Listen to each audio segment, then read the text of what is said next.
Okay, Assalamu alaikum wa rahmatullahi wa barakatuh. Good evening, students.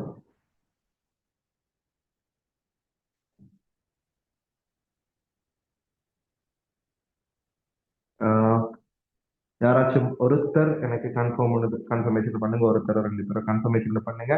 நான் பேசுற விஷயங்கள் உங்களுக்கு கிளியரா கேட்குதா? இந்த வீடியோ உங்களுக்கு கிளியரா இருக்குதா என்ற விஷயத்த நான் கன்ஃபர்மேஷன் தான்.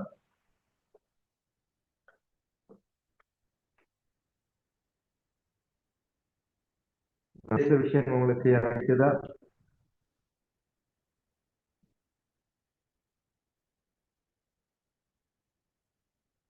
இது கிளியர்? ஓகேம்மா, ஜஸாக்குமுல்லாஹ் ஹைர். ஓகே, கிளியரா கேட்கல என்ன பற்றி சொன்னா எனக்கு ரிப்ளை தாங்க, இல்லாட்டி என்னை கொஞ்சம் மைக் ஆன் பண்ணி பேசு. சரி, இப்ப நாங்க இன்னைக்கு பேச போறது முக்கியமான ஒரு விஷயம். நான் வந்து இது ஏன் கிளாஸ்ல ஜாயின் பண்ற பிள்ளைகளுக்கு மட்டும் செய்யறதுக்கு பிளான் பண்ணி ஒரு செஷன் தான். இல்ல எல்லாரும் இதுல பெனிஃபிட் அடையணும் என்ற ஒரு மைண்ட் செட்டை வச்சு எல்லாத்துக்குமாக ஒரு ஃப்ரீயான ஒரு செஷனாக இதை மாத்தி அவ்வளவு பேரும் பெனிஃபிட் அடையணும். எல்லா பிள்ளைகள் தான் நிறைய பேர்கள் நிறைய பிரச்சனையோட இருக்கிறாங்க. அவங்களுக்கு பிரச்சனைக்கான சொல்யூஷன்ஸை கொடுக்கணும் என்ற அடிப்படையில இப்படியான ஒரு செஷனை நான் பிளான் பண்ணியிருக்கிறேன். ஸோ முக்கியமான ரெண்டு மூணு ரிக்வஸ்ட் ஆரம்பத்துல நான் உங்களுக்கு சொல்லிக்கொள்றேன். அந்த ரெண்டு மூணு ரிக்வஸ்ட கடைசி வரைக்கும் ஃபாலோ பண்ணி என்னையோட நீங்க இருப்பீங்க நான் நம்புறேன். ஓகே, ஒன்னாவது ரிக்வஸ்ட் என்னன்னா, தயவு செஞ்சு நான் கேட்கிற கொஸ்டின்ஸுக்கு நீங்க ஆன்சர் பண்ணணும். உங்களுக்கு டவுட் இருந்தா நான் தரக்கூடிய டைம்ல சரியா கேட்டுக்கொள்ளுங்க. இல்லைன்னு சொன்னா பெரிய ஒரு க்ரௌட் ஜாயின் ஆகுவாங்க எப்படியும் நான் நினைக்கிற மாதிரிக்கு. ஸோ அந்த க்ரௌட்ல வந்து எல்லாத்த கொஸ்டின்ஸுக்கும் ஆன்சர் பண்ண இயலுமா என்பது இரண்டாவது விஷயம். யாருக்கு முந்திக் கொள்றாங்களோ அவங்களுக்கு தான். எனக்கு செட்ட பார்த்து கொள்றதுக்கு இயலாம போகும். ஸோ அதனால செட்ட பார்க்கலாம், ஒவ்வொருத்தருடையா போயிட்டு வாசிச்சு கொண்டு இருக்கிறதுக்கு டைம் போதுன்றதுனால யாரு மைக்க அன்மியூட் பண்ணி பேசுறாங்களோ அவங்களுக்கான டவுட் கிளியர் பண்றதுக்கான சான்ஸ் தான் நீங்க கிடைக்கும். அது முதலாவது விஷயம். ரெண்டாவது விஷயம், பிள்ளைகள் கடைசி வரைக்கும் உங்களோட மைக் வந்து தேவையில்லாத அன்மியூட் ஆகாம இருக்கக்கூடிய விஷயங்களை கொஞ்சம் பார்த்துக்கொள்ளுங்க. ஏன்னா இது ரெக்கார்டட் செஷன், இது யூடியூப்ல நாங்க அப்லோட் பண்ணுவோம். சோ அதனால அந்த விஷயத்துல கொஞ்சம் கண்ணும் கருத்துமாக இருங்க, கருத்தினுடைய இருங்க. சரி, ஓகே. அதோட எந்த ஒரு விஷயத்தையும் கேட்கறதுக்கோ எந்த ஒரு விஷயத்தையும் என்னோட பேசுறதுக்கோ எந்த விதமான அச்சமும் பட வேண்டிய அவசியம் இல்லை. அது யாராக இருந்தாலும் சரி, நீங்க உங்களுக்குரிய டவுட்களை நான் தரக்கூடிய நேரத்துல கேட்கலாம். சரி, அப்ப இந்த விஷயங்களை கொஞ்சம் கடைசி வரைக்கும் இருங்க. என்னையோட கனெக்டாக இருந்தாதான் உங்களுக்கு இந்த செஷன் பூர்த்தியான பிரயோஜனத்தை அளிக்கும் என்பதாக நான் நினைக்கிறேன். சோ இன்ஷா அல்லாஹ் கடைசி வரைக்கும் என்னோட ஜாயின் ஆகி இருந்து என்னையோட கனெக்ட் ஆகி இருந்து நீங்க இதுல பூர்த்தியான பிரயோஜனத்தை அடைஞ்சு கொள்வீங்க என்பதாக நான் நினைக்கிறேன். சரி பிள்ளை, ஓகே. ஜாயின் ஆகிறவங்களுக்கு அவசரமாக ஜாயின் ஆகிக்கொள்ள சொல்லுங்க. ஏனென்றா இப்பவே 35 பேர் தாண்டி இது போயிட்டு இருக்கு. சரி, மேக்சிமம் இதுல குவான்டிட்டி எவ்வளோடா 100. சரி, இந்த ஜூம்ல குவான்டிட்டி மேக்சிமம் 100%. அந்த 100 ஸ்டூடெண்ட்ஸ் தான் இதுக்கு பார்ட்டிசிபேட் பண்ணலாம். ஸோ அவசரமாக ஜாயின் ஆகிறவங்க உங்களோட ஃப்ரெண்ட்ஸ் மாதிரி நீங்க ஷேர் பண்ணியிருப்பீங்க. அப்படி யாருக்கும் ஜாயின் ஆகிறதா 100 ஆகிறதுக்கு ஜாயின் பண்ணிக்கொள்ள சொல்லுங்க. இல்லாட்டி அவுட் ஆஃப் லிமிட்டட் தான் காட்டும், பிள்ளைகளுக்கு ஜாயின் பண்ணேன். அதான் நாங்க போட்டோம் லிமிடெட் சீட். சரியா, ஓகே. அப்ப அந்த விஷயங்கள் எல்லாத்தையும் பார்த்து நாங்க இப்ப செஷனுக்குள்ள வரப்போறோம். இன்னைக்கு மெயின் செஷன் நாங்க பேச போறது ரெண்டு விஷயம் பிள்ளைங்க. இதுல மெயினா ரெண்டு விஷயங்களை பத்தி தான் நாங்க டிஸ்கஸ் பண்ண போறோம். அதுல முதலாவது விஷயம் என்ன அப்படின்னு கேட்டா பிள்ளைகள், நாங்க ஒரு மோட்டிவேஷனல் செஷனோட செய்ய போறோம். என்ன மோட்டிவேஷனல் செஷன் தான், சில நேரங்கள்ல நீங்க படிக்கிற விஷயங்கள்ல கொஞ்சம் சோர்வாக இருப்பீங்க. சில நேரங்கள்ல உங்களோட ரிசல்ட்ஸ்ல உங்க நம்பிக்கை இல்லாக்கும், எனக்கு என்ன ரிசல்ட்ஸ் வரப்போகுது, என்ன நடக்க போகுது, எக்ஸாம் சம்பந்தம் ஒரு பயம் இருக்கு. சரி, அப்ப அந்த பிரச்சனைகளுக்கான ஒரு தீர்வாக உங்களை கொஞ்சம் மோட்டிவேட் பண்ணி விட்டுட்டு அதுக்கு பின்னால ஒரு 100 நாள் இன்னும் உங்களுக்கான எக்ஸாமுக்கு பேலன்ஸ் இருக்குது. அந்த 100 நாளைக்கு என்ன மாதிரியான திட்டத்தோட உங்களுக்கு படிக்கலாம் என்றது 2006 பட்ஜெட்டுக்கு இது மெயினா ஹெல்ப்பாக இருக்கும். அந்த 100 நாள் திட்டம் மோட்டிவேஷனல் செஷன் நீங்க 27 பெட்ச் பிள்ளைகள் ஜாயினாக இருந்தாலும் சரி, 28 பிள்ளைகள் ஜாயினாக இருந்தாலும் சரி, எல்லாருக்கும் பிரயோஜனம் அளிக்கும் என்பதுல எந்த சந்தேகமும் இல்லை. நான் சொல்ற 100 நாள் திட்டம் அது 2026 பட்ஜெட். 27 பட்ஜெட்டுக்கு அது வேற நீங்க பிளான் பண்ண வேண்டியிருக்கும். 28 பட்ஜெட்டாக இருந்தா உங்களோட பிளானிங் வேற மாதிரி இருக்கும். ஸோ அந்த பிளானிங் செஷன் ஒன்றையும் சேர்த்துதான் இன்னைக்கு நாங்க ஃபுல்லா செய்ய போறோம். சரி, இதுல ரெக்கார்டட் செஷனை உங்களோட யூடியூப் சேனல்ல அப்லோட் பண்ணி நான் இன்ஷால்லா போடுவோம். சரி, இந்த செஷனுக்கு முன்னால தயவு செஞ்சு மைக்க அன்மியூட் பண்ணாம மியூட் பண்ணி வச்சுக்கொள்ளுங்க. ஏனென்றால் அது சிரமமாக அமையும் மற்றவங்களுக்கு. சரி, ஓகே. இந்த செஷனுக்கு முன்னால நான் என்னைய பத்திய ஒரு சின்ன ஒரு அறிமுகத்தை தந்துட்டு செஷனுக்கு போறேன். ஏன்னா நிறைய பேர் புதிய ஜாயின் ஆகிருக்கிறீங்க என்றதுனால சின்ன ஒரு அறிமுகத்தை தந்துட்டு போறேன். நான் தான் வசீம் ஹமீம். நீங்க நிறைய பேர் ஜாயின் ஆகிருப்பீங்க கிளாஸஸ்ல. சரி, நான் பொதுவாக ஆன்லைன் அக்கவுண்டிங் செய்யறேன். அக்கவுண்டிங் வித் வசீம் என்றதுதான் என்னோட பிராண்ட். ஸோ என்னோட பிராண்ட் நேம் வந்து அக்கவுண்டிங் வித் வசீம். சரி, இது வந்து என்னோட பிராண்ட் நேம். இதுதான் என்னோட பாடம் அக்கவுண்டிங். நான் ஆன்லைன்ல கிளாஸ் செய்யறேன். நான் பொதுவாக நிறைய பேருக்கு எனக்கு தெரிஞ்சிருக்கும். கொழும்பு யூனிவர்சிட்டியில டிகிரி முடிச்சுட்டு பிபிஏ ஸ்பெஷல் முடிச்சுட்டு அதுக்கு பின்னால இப்ப ஒரு நேஷனல் ஸ்கூல்ல டீச் பண்ணி கொண்டிருக்கிறேன். சேம் டைம் நான் சைக்காலஜிக்கல் சம்பந்தமான ஒரு டிப்ளமாவோட ரீட் பண்ணி கொண்டிருக்கிறேன். ஸோ அந்த தேதிகள் எல்லாம் பேஸ் பண்ணி தான் உங்களோட இந்த மோட்டிவேஷனல் செஷனை நான் செய்ய போறேன். ஸோ பிள்ளைகள் இதுதான் சிம்பிளான ஒரு அறிமுகம். நான் 2017ஆம் ஆண்டு அட்வான்ஸ் லெவல் செஞ்சுட்டு 2019 யூனிவர்சிட்டி போயிட்டு 2023 பாஸ் அவுட் பண்ணி இப்ப நான் செஞ்சு கொண்டிருக்கிறேன். And online first batch 2025 batch, 2026 batch இந்த ஆன்லைன்ல செகண்ட் பேட்ச். சரி, பிசிக்கலா நான் செஞ்ச ஃபர்ஸ்ட் பேட்ச் 2022. சில நேரங்களில் சில பிள்ளைகள் வசீர் ஹாமிம் என்று சொல்லக்கூடிய ஒரு சேர்த்த படிச்சிருப்பீங்க. அவர் யாரும் இல்லை, என் சகோதரர் தம்பிதான். அவர் தான் என்னோட ஃபர்ஸ்ட் ஸ்டூடெண்ட். சரி, அவர் தான் என்னோட ஃபர்ஸ்ட் ஸ்டூடெண்ட். சரி, அப்ப அந்த கிளாஸ்ல ஜாயின் ஆகிற பிள்ளைகள் நீங்க இருப்பீங்க. சரி, அதனாலதான் உங்களுக்கு சின்ன ஒரு அறிமுகத்தை நான் சொல்லிக் கொண்டேன். சில நேரங்கள்ல நான் யாரோட கூட தெரியாம நீங்க ஜாயின் ஆகிருப்பீங்க. அதனால சின்ன ஒரு அறிமுகத்தை சொல்லிக் கொண்டேன். சரி, ஓகே. இப்ப நாங்க பேச போவோம் மோட்டிவேஷனல் செஷன் என்ற அந்த தலைப்பு கீழால தான் உங்களை நாங்க இங்க ஒன்று கூட சொல்லி இருக்கிறோம். சரி பிள்ளைகள், உண்மையிலேயே சரி, நீங்க சில விஷயங்களை யோசிக்கிறதுக்கு கடமைப்பட்டிருக்கீங்க. நீங்க சில பிரச்சனைகளுக்கு இப்பயும் முகம் கொடுத்து கொண்டிருக்கலாம்.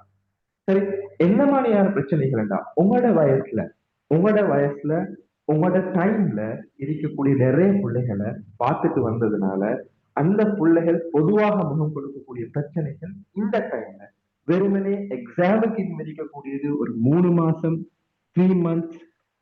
சரி, அதனால இந்த டைம்ல உங்களோட வயசுல உங்களோட சுச்சுவேஷன் இருக்கக்கூடிய பிள்ளைகள் முகம் கொடுக்கக்கூடிய நிறைய பிரச்சனைகள் எங்களுக்கு தெரியும். அந்த பிரச்சனைகளை நான் சொல்றேன், நீங்க யோசிப்பீங்க நான் சொல்ல போல இவன் என்னடா எங்க மனசுக்குள்ள பார்த்து பூந்து என்னமோ பார்த்திருக்கிறார் போல, அப்படித்தான் பேசுறாரு, எனக்கிட்ட இருக்கிறத அப்படி ஒப்பு வைக்கிறாரு அப்படின்னு நீங்க யோசிக்கிற மாதிரி சில விஷயம் உங்களுக்கு கொண்டு இருக்கக்கூடிய பிரச்சனை இந்த 3 மாசத்துல இருக்கக்கூடிய வர இருக்கக்கூடிய எக்ஸாம் யோசிச்சு நீங்க பயந்து கொண்டிருக்கீங்க. என்ன பயந்து கேட்டா, இந்த எக்ஸாம் நான் எப்படி ஃபேஸ் பண்ண போறேன், எனக்கு உண்மையிலேயே ரிசல்ட்ஸ் வருமா, எந்த ரிசல்ட்ஸ் எதிர்பார்க்கக்கூடிய ஒரு ரிசல்ட்டாக இருக்குமா, பெற்றோர் என்ன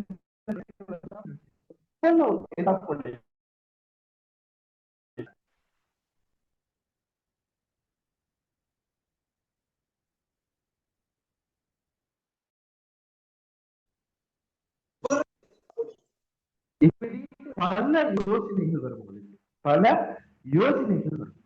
சரி, ஒரு பயம் உள்ளத்துக்குள்ள ஒரு பயம் இருக்கும். ஏந்த 3 பாடத்திலையும் எனக்கு ரிசல்ட் வருமா, இது ஒரு முக்கியமான. நான் அந்த 3A என்ற அச்சீவ்மெண்ட்டுக்கு போவேனா, எனக்கு உண்மையிலுமே அந்த 3 பாடத்திலையும் எடுக்க எழுதுமா அப்படின்னு யோசிப்பேன். ரெண்டாவது உங்களுடைய யோசனை ஒன்று இருக்கும், இந்த பாடம் எனக்கு விளங்கவே இல்லப்பா, என்ன செய்யறது. உதாரணமா நான் பொதுவா கொமர்ஸை பேஸ் பண்ணி பேசுறேன். இதுல ஆர்ட்ஸ் பிள்ளைகளுக்கு இருப்பீங்க, இது இருக்குது, நிறைய ஸ்ட்ரீம் இருப்பீங்க. நான் கொமர்ஸ் ஸ்ட்ரீமை பேஸ் பண்ணி பேசுறேன். அக்கவுண்டிங், எக்கானமிக்ஸ், பிசினஸ், எனக்கு அக்கௌண்ட்ஸ் விளங்கவே இல்லப்பா, அக்கௌண்ட்ஸ் எப்படி எடுக்கிறது, எனக்கு எக்கானமிக்ஸ் விளங்கவே இல்லையே, எப்படி எக்கானமிக்ஸ்ல எடுக்கிறது, எனக்கு இந்த ஐசிடியோ பிசினஸ் ஸ்டடீஸோ விளங்கவே இல்லையே, எப்படி நான் இதை எடுக்கிறது, இப்படின்னு ஒரு தடுமாற்றம் கூட இருக்கு. சரி, அடுத்தது 3 மாசம் தான் இருக்குது, எப்படி என்ன சிலபஸை கவர் பண்றது, இன்னும் எவ்வளவு படிக்க இருக்குது, உங்களோட வீட்டுல போயிட்டு பாத்தீங்கன்னா உங்களோட மேசையில புத்தகங்கள் அடுக்கி வச்சிருக்கும். அக்கௌண்டிங் ஒரு 10 புத்தகம், எக்கானமிக்ஸ் ஒரு 10 புத்தகம், சிஆர் 200 சிஆர் இருக்கும் நோட்ஸ். இப்ப இதை பார்த்து நீங்க யோசிப்பீங்க, இந்த நோட்ஸ் எல்லாம் நான் 3 மாசத்துல எப்படி கவர் பண்றது? எனக்கு நான் விளங்குதுல்லப்பா, என்ன நான் செய்ய போறேன், என்ன நான் செய்ய போறேன் வந்து நீங்க இந்த டைம்ல சில நேரங்கள்ல உங்களை நீங்களே யோசிச்சு கொண்டிருக்கீங்க. சரி, உங்களுக்கு பெரிய ஒரு யோசனை இருக்கும் இந்த டைம்ல.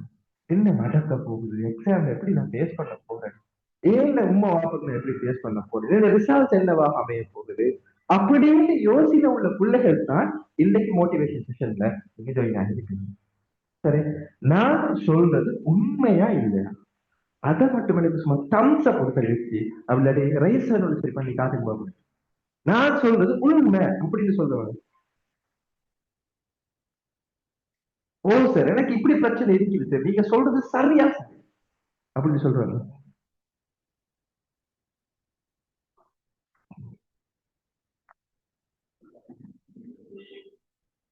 ஓகே, எனக்கு பார்த்துக்கொள்ள வழியில இந்த அளவுக்கு ரைசர் பண்ணி கொண்டு போறீங்க, தம்ஸ் அப் பண்ணி கொண்டு போறீங்க. சரி, ஓகே ஓகே ஓகே. ஓ சரி, நிறைய பேருக்கு இந்த பிரச்சனை இருக்குது. பயப்படவான, சஞ்சலப்படவான. சரி, சில நேரங்கள்ல உங்களோட கடைசியா நடந்த டேர்ம் டெஸ்ட் மார்க்ஸ் அப்படி உங்களோட யூனிட் டெஸ்ட் மார்க்ஸை வச்சு நீங்க பயப்பட்டு கொண்டிருப்பீங்க. சரி போலே, ஓகே. ஒரு ரியல் ஸ்டோரி ஒன்று சொல்லிக்கொண்டு நான் செஷனுக்குள்ள வாரேன். ரியல் ஸ்டோரி வேற யார்கிட்ட இல்லை, என் ஓன் ஸ்டோரி. இல்ல, ஓன் ஸ்டோரியை நான் சொல்லி கொண்டு வரேன். 2017 2017 நான் அட்வான்ஸ் லெவல் எக்ஸாம் செய்யக்குள்ள பிள்ளை. 2017 நான் அட்வான்ஸ் லெவல் எக்ஸாம் செய்யக்குள்ள இதே மாதிரி ஆகஸ்ட்ல எங்களுக்கு எக்ஸாம். இதே மாதிரி ஆகஸ்ட்ல எக்ஸாம். எங்க ஸ்கூல்ல ஸ்போர்ட் மீட்ஸ் நடந்துச்சு. நான் ஒரு ஸ்கூல்ல ரேங்க் ஃபர்ஸ்ட் வந்தக்குள்ள என்னோட இப்போ ஒரு புள்ள பேசினார் செஷனுக்கு முன்னால. சார் நான் ஸ்கூல்ல டப்பர் சார் அப்படின்னு எல்லாம் பேசினேன். சரி, ஓகே, அந்த பிள்ளைய மிதிப்பீங்க. சரி, நான் ஸ்கூல்ல உண்மையில ரேங்க் ஃபர்ஸ்ட் வகுப்புல நான் தான் ஃபர்ஸ்ட். எப்ப? December term first. December term first. 2017 ஜனவரியில எங்களுக்கு ஸ்கூல்ல ஸ்போர்ட்ஸ் மீட் நடந்துச்சு. நாங்க பிளான் பண்ணது எங்களோட வகுப்புல உண்மையில படிக்கக்கூடிய பாய்ஸ் தான் நிறைய பேர்.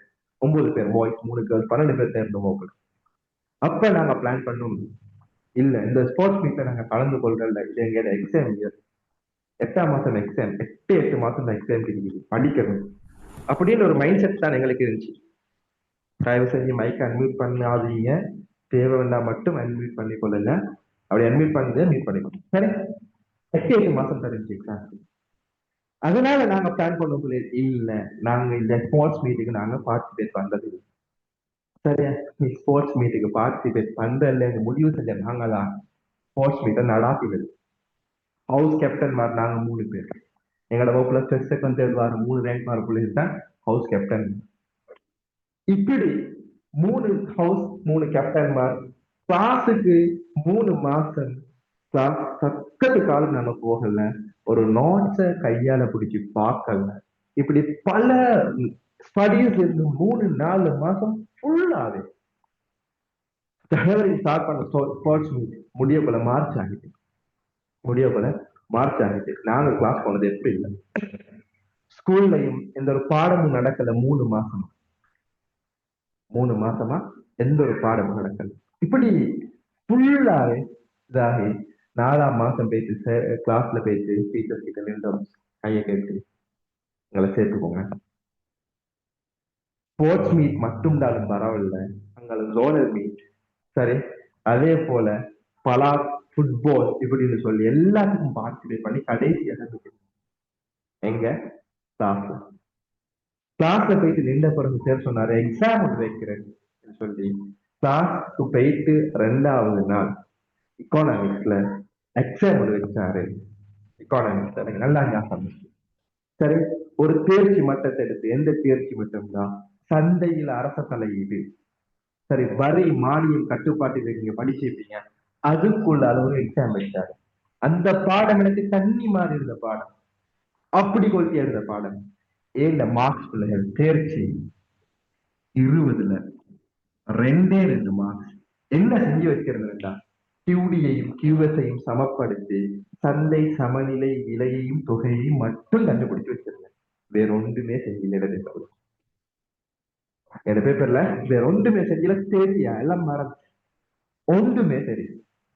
இதுதான் இந்த ஏப்ரல்ல 7 நிலைமை.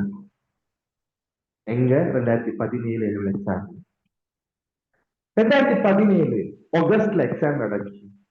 2017 ஆகஸ்ட்ல எக்ஸாம் நடந்துச்சு. அந்த ஆகஸ்ட் எக்ஸாம்ல ஏன் எக்கனாமிக்ஸ்ல 20க்கு 2 எடுத்தேன்னா 50 பார்ட் 1 MCQல 49 MCQ சரியா ஃபைனல் பேப்பர் 80 MCQ, அதுல 49 MCQ சரி. சரி, அதே போல 50 MCQ அக்கவுண்ட்ல, MCQ ஸ்ட்ரக்சர்ல 49 கேள்வி சரியாக இருந்துச்சு. சார் எக்கானமிக்ஸ்ல நீங்க திருத்தி பார்த்தீங்க, ஓகே அது சரியாக இருக்கலாம். அக்கவுண்ட்ஸ்ல சார் எப்படி சொல்றீங்க? அக்கவுண்ட்ல தானே சார் திருப்பி பேப்பரை கொடுத்து வரீங்க. நான் அது செய்யல, அதை தான் செஞ்சுட்டு வந்தேன். அக்கவுண்ட்ஸ்ல மார்க் ஆன்சர்லாம் கொஞ்சம் எழுதிட்டு வந்தேன். ஸ்கீம் வந்து பிறகு பார்த்தேன் 49 கேள்வி சார், 49 கேள்வி சரி. பிள்ளைகள் 50க்கு 49 சார். அப்படின்னா நீங்க ஐலண்ட்ல ஃபர்ஸ்ட் வந்துருக்கீங்க சார். எனக்கு பிசினஸ் ஸ்டடிஸ் கொஞ்சம் கஷ்டம் முடியும். எனக்கு பிசினஸ் ஸ்டடிஸ் கொஞ்சம் கஷ்டம். பிசினஸ் ஸ்டடிஸ்ல எனக்கு வந்த மார்க்ஸ் பார்த்தா 37. கொஞ்சம் தில்லுக்கானாலும் தில்லுக்காகிடும். இந்த ஸ்கோர் வந்து 1.72, 1.72 சரி. பலாங்குடையில இருந்து ஃபர்ஸ்ட் டைம் பட்லபுரம் டிஸ்ட்ரிக்ட்குள்ள 100க்குள்ள ஒரு தமிழ் மீடியக்குள்ள வந்த அதுதான் நான் ஃபர்ஸ்ட் டைம் பலாங்குடையில இருந்து தமிழ் மீடியக்குள்ள வந்து காமர்ஸ் ஸ்ட்ரீம்ல 100க்குள்ள டிஸ்ட்ரிக்ட்ல 100க்குள்ள வந்தது நான் தான் ஃபர்ஸ்ட் டைம். எங்க இருந்தேன்னா 20க்கு 2 எப்ப இதே மாதிரி ஒரு எப்படி என்ன சேஞ்ச் ஆகுச்சு, என்ன சேஞ்ச் ஆகுச்சு? ஒரு சேஞ்சும் இல்ல. இதே மாதிரி ஒரு செஷனை எங்களுக்கு பிசினஸ் ஸ்டடிஸ் செமினாருக்கு வந்த ஒருத்தர் செஞ்சாரு. இன்னைக்கு நான் உங்களுக்கு என்ன செய்யணும், அதே செஷன் 100 days தான்.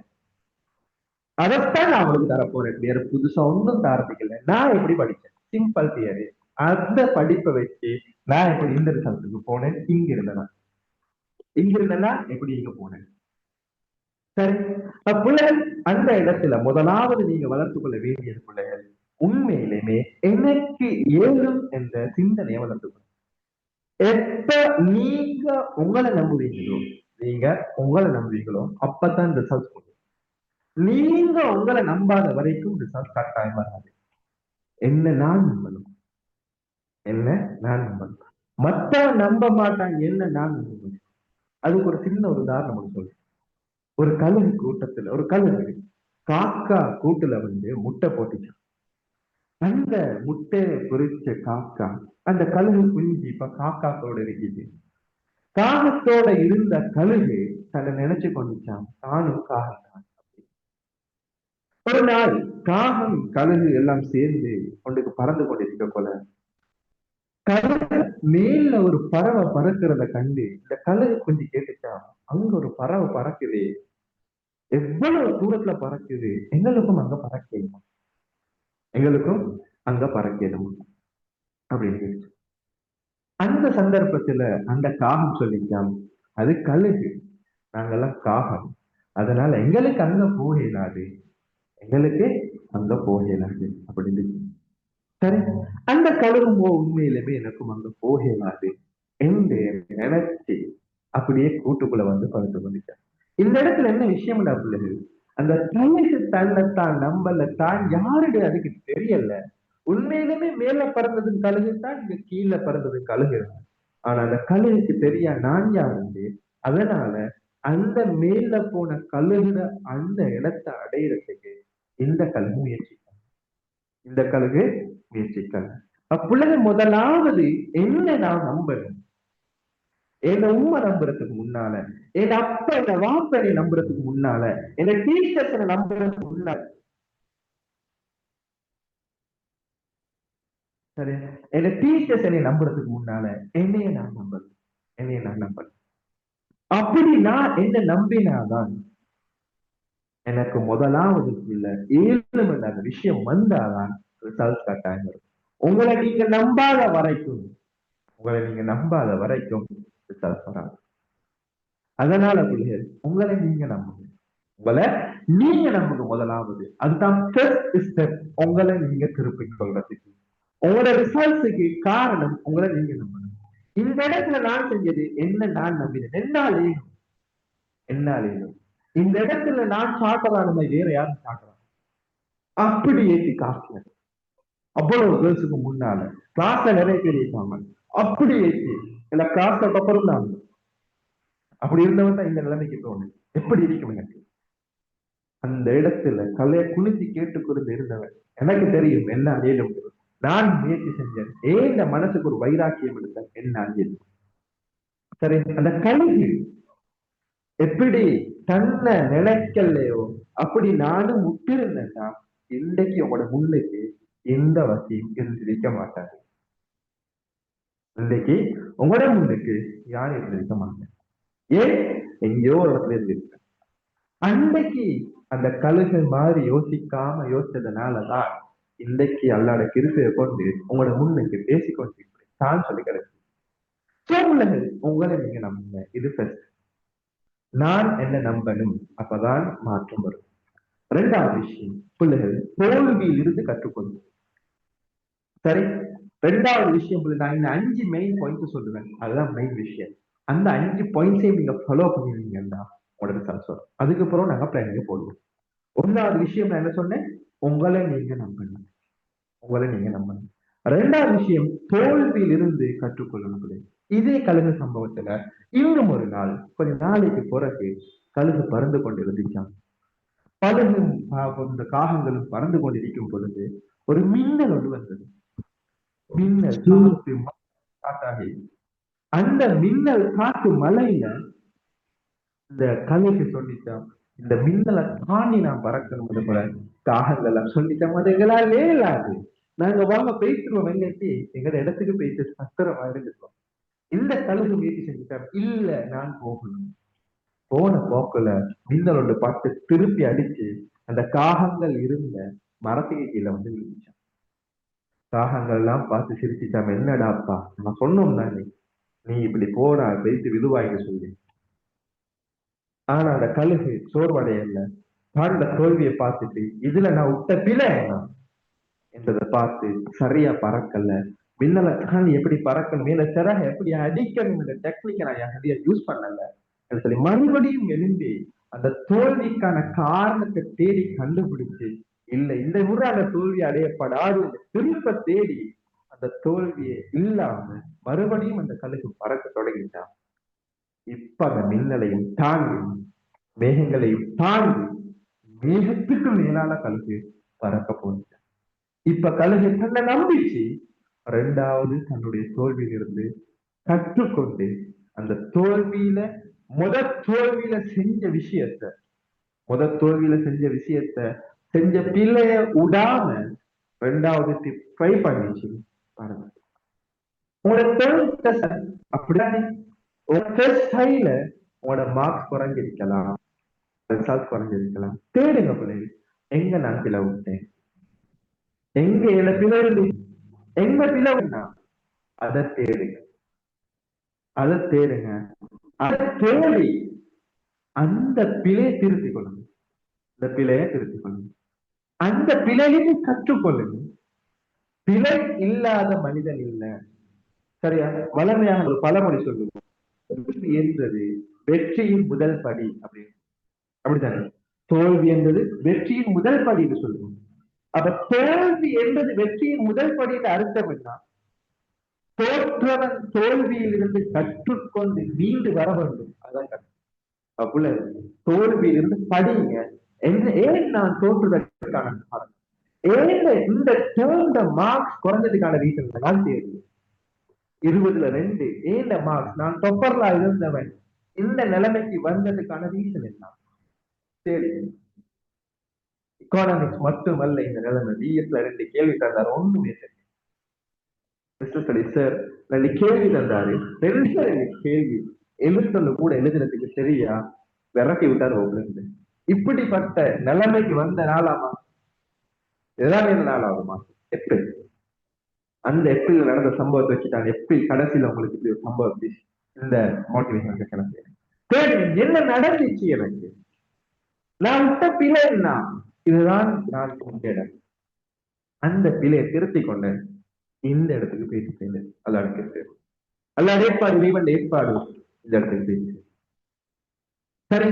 அவ்வளவு இரண்டாவது விஷயம், உங்களோட தோல்வியிலிருந்து நீங்க கற்றுக்கொள்ள. அப்ப அந்த கழுகு சொன்ன மாதிரி எவ்வளவு உண்மையிலுமே அவங்களுக்கு ஒரு வைராக்கியம் ஒன்று வரணும். சரியா? இப்ப எனக்கு 7 ஒரு கன்ஃபிடென்டோட நீங்க எதிர்க்கணும். உங்களை நீங்க நம்பணும். உங்களோட தோல்வியிலிருந்து பாடம் படிக்கணும். அப்பதான் என்னதான் நம்ம ட்ரை பண்ணாலும் சார், நீங்க சொல்ற டைமுக்கு யாராச்சும் ஒரு உபதேசம் உங்களுக்கு செய்யற டைமுக்கு ஐலண்ட்ல பெஸ்ட் அடிக்கிறதுக்கு படிக்கிறதுக்கு நினைவு வருது சார். கொஞ்ச நேரம் போனதையும் மறந்து போகுது சார். அந்த சிந்தனையே இல்ல சார். உதாரணமா என் இன்ஸ்டிடியூட்டுக்கு வரக்கூடிய பிள்ளைகளுக்கு சில நேரங்கள் நான் இப்படி பேசுவேன். பேசிட்டு போன பிறகு அடுத்த நாள் வந்து சொல்லுங்க சார், சார் நீங்க பேச போல சார் அப்படி படிக்கிறதுக்கு ஐடியா வரும் சார். இந்த இன்ஸ்டிடியூட்ல கதவை தாண்டதோட எல்லாமே மறந்துது சார். சோடா மூடி இருக்கிறார், சோடா போட்டில் உடனடிக்க கேஸ் எப்படி வெளியே வருது, அது மாதிரி இப்படி ஒரு செஷன் ஒன்று கேட்க போல இருந்து படிக்கணும்னு வெறி வரும். ஆனா அது அப்படியே சோடா இறங்குற மாதிரி எனக்கு இருக்கு. இது நடக்காதவங்க இருந்தா ஆச்சரியம். அப்படி நடக்கிறவங்க இருந்தா நான் சொன்ன மாதிரி கொஞ்சம் ரீசன் பண்ணி காட்டுங்கம்மா. யாருக்கு அப்படி நடக்குதுன்னு பார்ப்போம். இருக்கிறீங்களா அப்படி நடக்கிறார்கள்?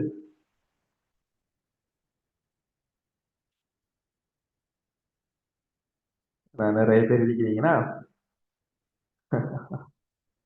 சரி, நான் சொன்னேன் தானே உங்களோட மனசுக்குள்ள இருக்கிறத சாஸ்திரம் பார்த்து சொல்ற மாதிரி சொல்லுன்னு சொல்லி.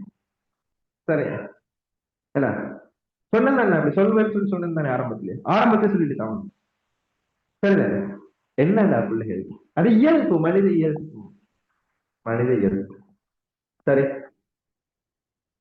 மனிதன் உள்ளம் அப்படிதான். ஒரு விஷயத்த கேட்க போல அந்த விஷயத்த அப்படியே செய்யணும் அப்படின்னு சொல்லி தோணும். அது அப்படியே கொஞ்சம் கொஞ்சம் கொஞ்சம் கொஞ்சம் கொஞ்சம் கொஞ்சம் அந்த விஷயம் மறுபடியும் கேட்காம இருக்கும் பொழுது அப்படியே விடுபடும். அதுதான் மனித உள்ளம். இப்படித்தான் மனிதன் படைக்கப்பட்டிருக்கு. அது உங்களோட மேனுஃபேக்சர்ல இருக்குது அப்படிதான். அது மாத்தலாம், அதான் மாத்தலாம். ஆனா இதுல இருந்து வெளியே வர்றதுக்கு ஒரு விஷயம் இருக்கு. இதுல இருந்து வெளியே வாரத்துக்கு ஒரு விஷயம் இருக்கு. என்ன விஷயம் நீ கேட்டா பிள்ளைகள், சரியா? உங்களை நீங்க மோட்டிவேட் பண்ணி கொள்றதுக்கு, உங்களை நீங்க மோட்டிவேட் பண்ணி கொள்றதுக்கு ஏதாச்சும் ஒன்றை வச்சுக்கணும். ஏதாச்சும் ஒண்ணு வச்சுக்கணும். ஏதாச்சும் ஒண்ணுன்னா, நான் ஏன் படிக்கணும், நான் ஏன் படிக்கணும், நான் படிக்காட்டி என்ன நடக்கும், நான் படிக்காட்டி என்ன நடக்கும், எந்த பேரண்ட்ஸ் நான் படிக்கலன்னா இவ்வளவு கஷ்டப்பட்டதுக்கு என்ன நடக்கும், என் பேரண்ட்ஸ் எவ்வளவு செலவழிக்கிறாங்க அப்படி கொஞ்சம் யோசிங்க. பேரண்ட்ஸ் என்றவங்க லேசிப்பட்ட ஆட்கள் அல்ல. பெற்றோர்கள் என்றது அது ஒரு வரம், அது ஒரு வரம், அதுதான் உண்மை.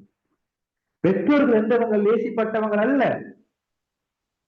பெற்றோர்கள் என்றவர் லேசிப்பட்டவங்கள் அல்ல. அவங்க ஒரு வரம், அவங்க ஒரு வரம். சரி, அவ பெற்றோர்கள் எங்களுக்காக எவ்வளவு கஷ்டப்படுறாங்க, எங்களுக்காக எவ்வளவு கஷ்டப்படுறாங்க கொஞ்சம் யோசிப்பாரு. உங்களுக்கு ஒரு மாச கிளாஸ் ஃபீஸ கெட்டதுக்கு, உங்களுக்கு 3 பாடத்துக்கும் ஒவ்வொரு மாசத்துக்கு எவ்வளவு கிளாஸ் ஃபீஸ் கெட்டோம். சில நேரங்கள்ல ஒரு நாள் 2 நாள் 3 நாள் வீட்டினுடைய செலவை செய்யாம சேமிச்சு உங்களுக்கான கிளாஸ் ஃபீஸ கட்டுறோம். அதே நிலைமையில படிச்சு வந்தவன் தான் நான். அதே நிலைமையில படிச்சு வந்த சோ எங்களுக்கு அந்த நிலைமை நல்லா இருக்கு. சரியான கஷ்டப்படுவாங்க பேரண்ட்ஸ் கிளாஸ் ஃபீஸ கட்டு. இப்படி கஷ்டப்பட்டு 2 வருஷம் உங்களுக்கு கிளாஸ் ஃபீஸ கட்டு, 2 வருஷமா 1வது வகுப்புல இருந்து படிச்சிருக்கீங்க. கிரேட் 1 to 13 எவ்வளவு செலவு செஞ்சிருப்பாங்க, எவ்வளவு செலவு செஞ்சிருப்பாங்க, எவ்வளவு உங்களுக்கான தியாகம் செஞ்சிருக்காங்க. அவங்க சாப்பிடாம உங்களுக்கு சாப்பிட செஞ்சிருப்பாங்க. அவங்க உடுக்காம உங்களுக்கு ஸ்கூலுக்கு உடுப்பெடுக்க செஞ்சிருப்பாங்க. அவங்களுக்கு தேவை இருந்திருக்கும், அந்த தேவையை விட்டுட்டு உங்களுக்கு கிளாஸ் ஃபீஸ் கட்டிருப்பாங்க. அவங்களுக்கு தேவை இருந்திருக்கும், அந்த டைம்ல அந்த தேவையை விட்டுட்டு உங்களுக்கு டியூன்ஸ் வாங்கி தந்திருப்பாங்க. இதெல்லாத்தையும் சாக்ரிஃபைஸ் பண்ணின பேரண்ட்ஸுக்காக நீங்க படிக்க வேணாங்க. இவங்க எதிர்பார்க்கறது என்ன எங்கள்கிட்ட, இவங்க எங்கள்கிட்ட எக்ஸ்பெக்ட் பண்றது என்ன, இவங்க எக்ஸ்பெக்ட் பண்றது என்ன பிள்ளைகள், இது எங்களுக்கு நாம் உருவாக்கி கொள்ளணும். இதுக்காக சரி நான் படிக்க வைக்கும். ஒவ்வொரு டைம் நீங்க கொஞ்சம் பின்னுக்காகும் பொழுது அதை பத்தி யோசி. சைக்காலஜில ஒரு தியரி இருக்குது என்னட்டா, ஒரு மனுஷன் மாறணும் அப்படின்னா தனக்கு தானே சுய விசாரணை, தனக்குத்தானே சுய விசாரணை, செல்ஃப் என்கொயரி செய்யணும். என்ன செய்யணும்? நீங்க இன்னைக்கு செஷன் முடிஞ்சதுக்கு போறது ஒரு அறாவர், நான் இது செஷன் ஏன் இந்த வருஷம் எக்ஸாம் எழுதுற பிள்ளைகளுக்கு ஸ்கூல்ல கிளாஸ்ல நான் செஞ்சேன். கிளாஸ்ல இது நான் செஞ்சேன்.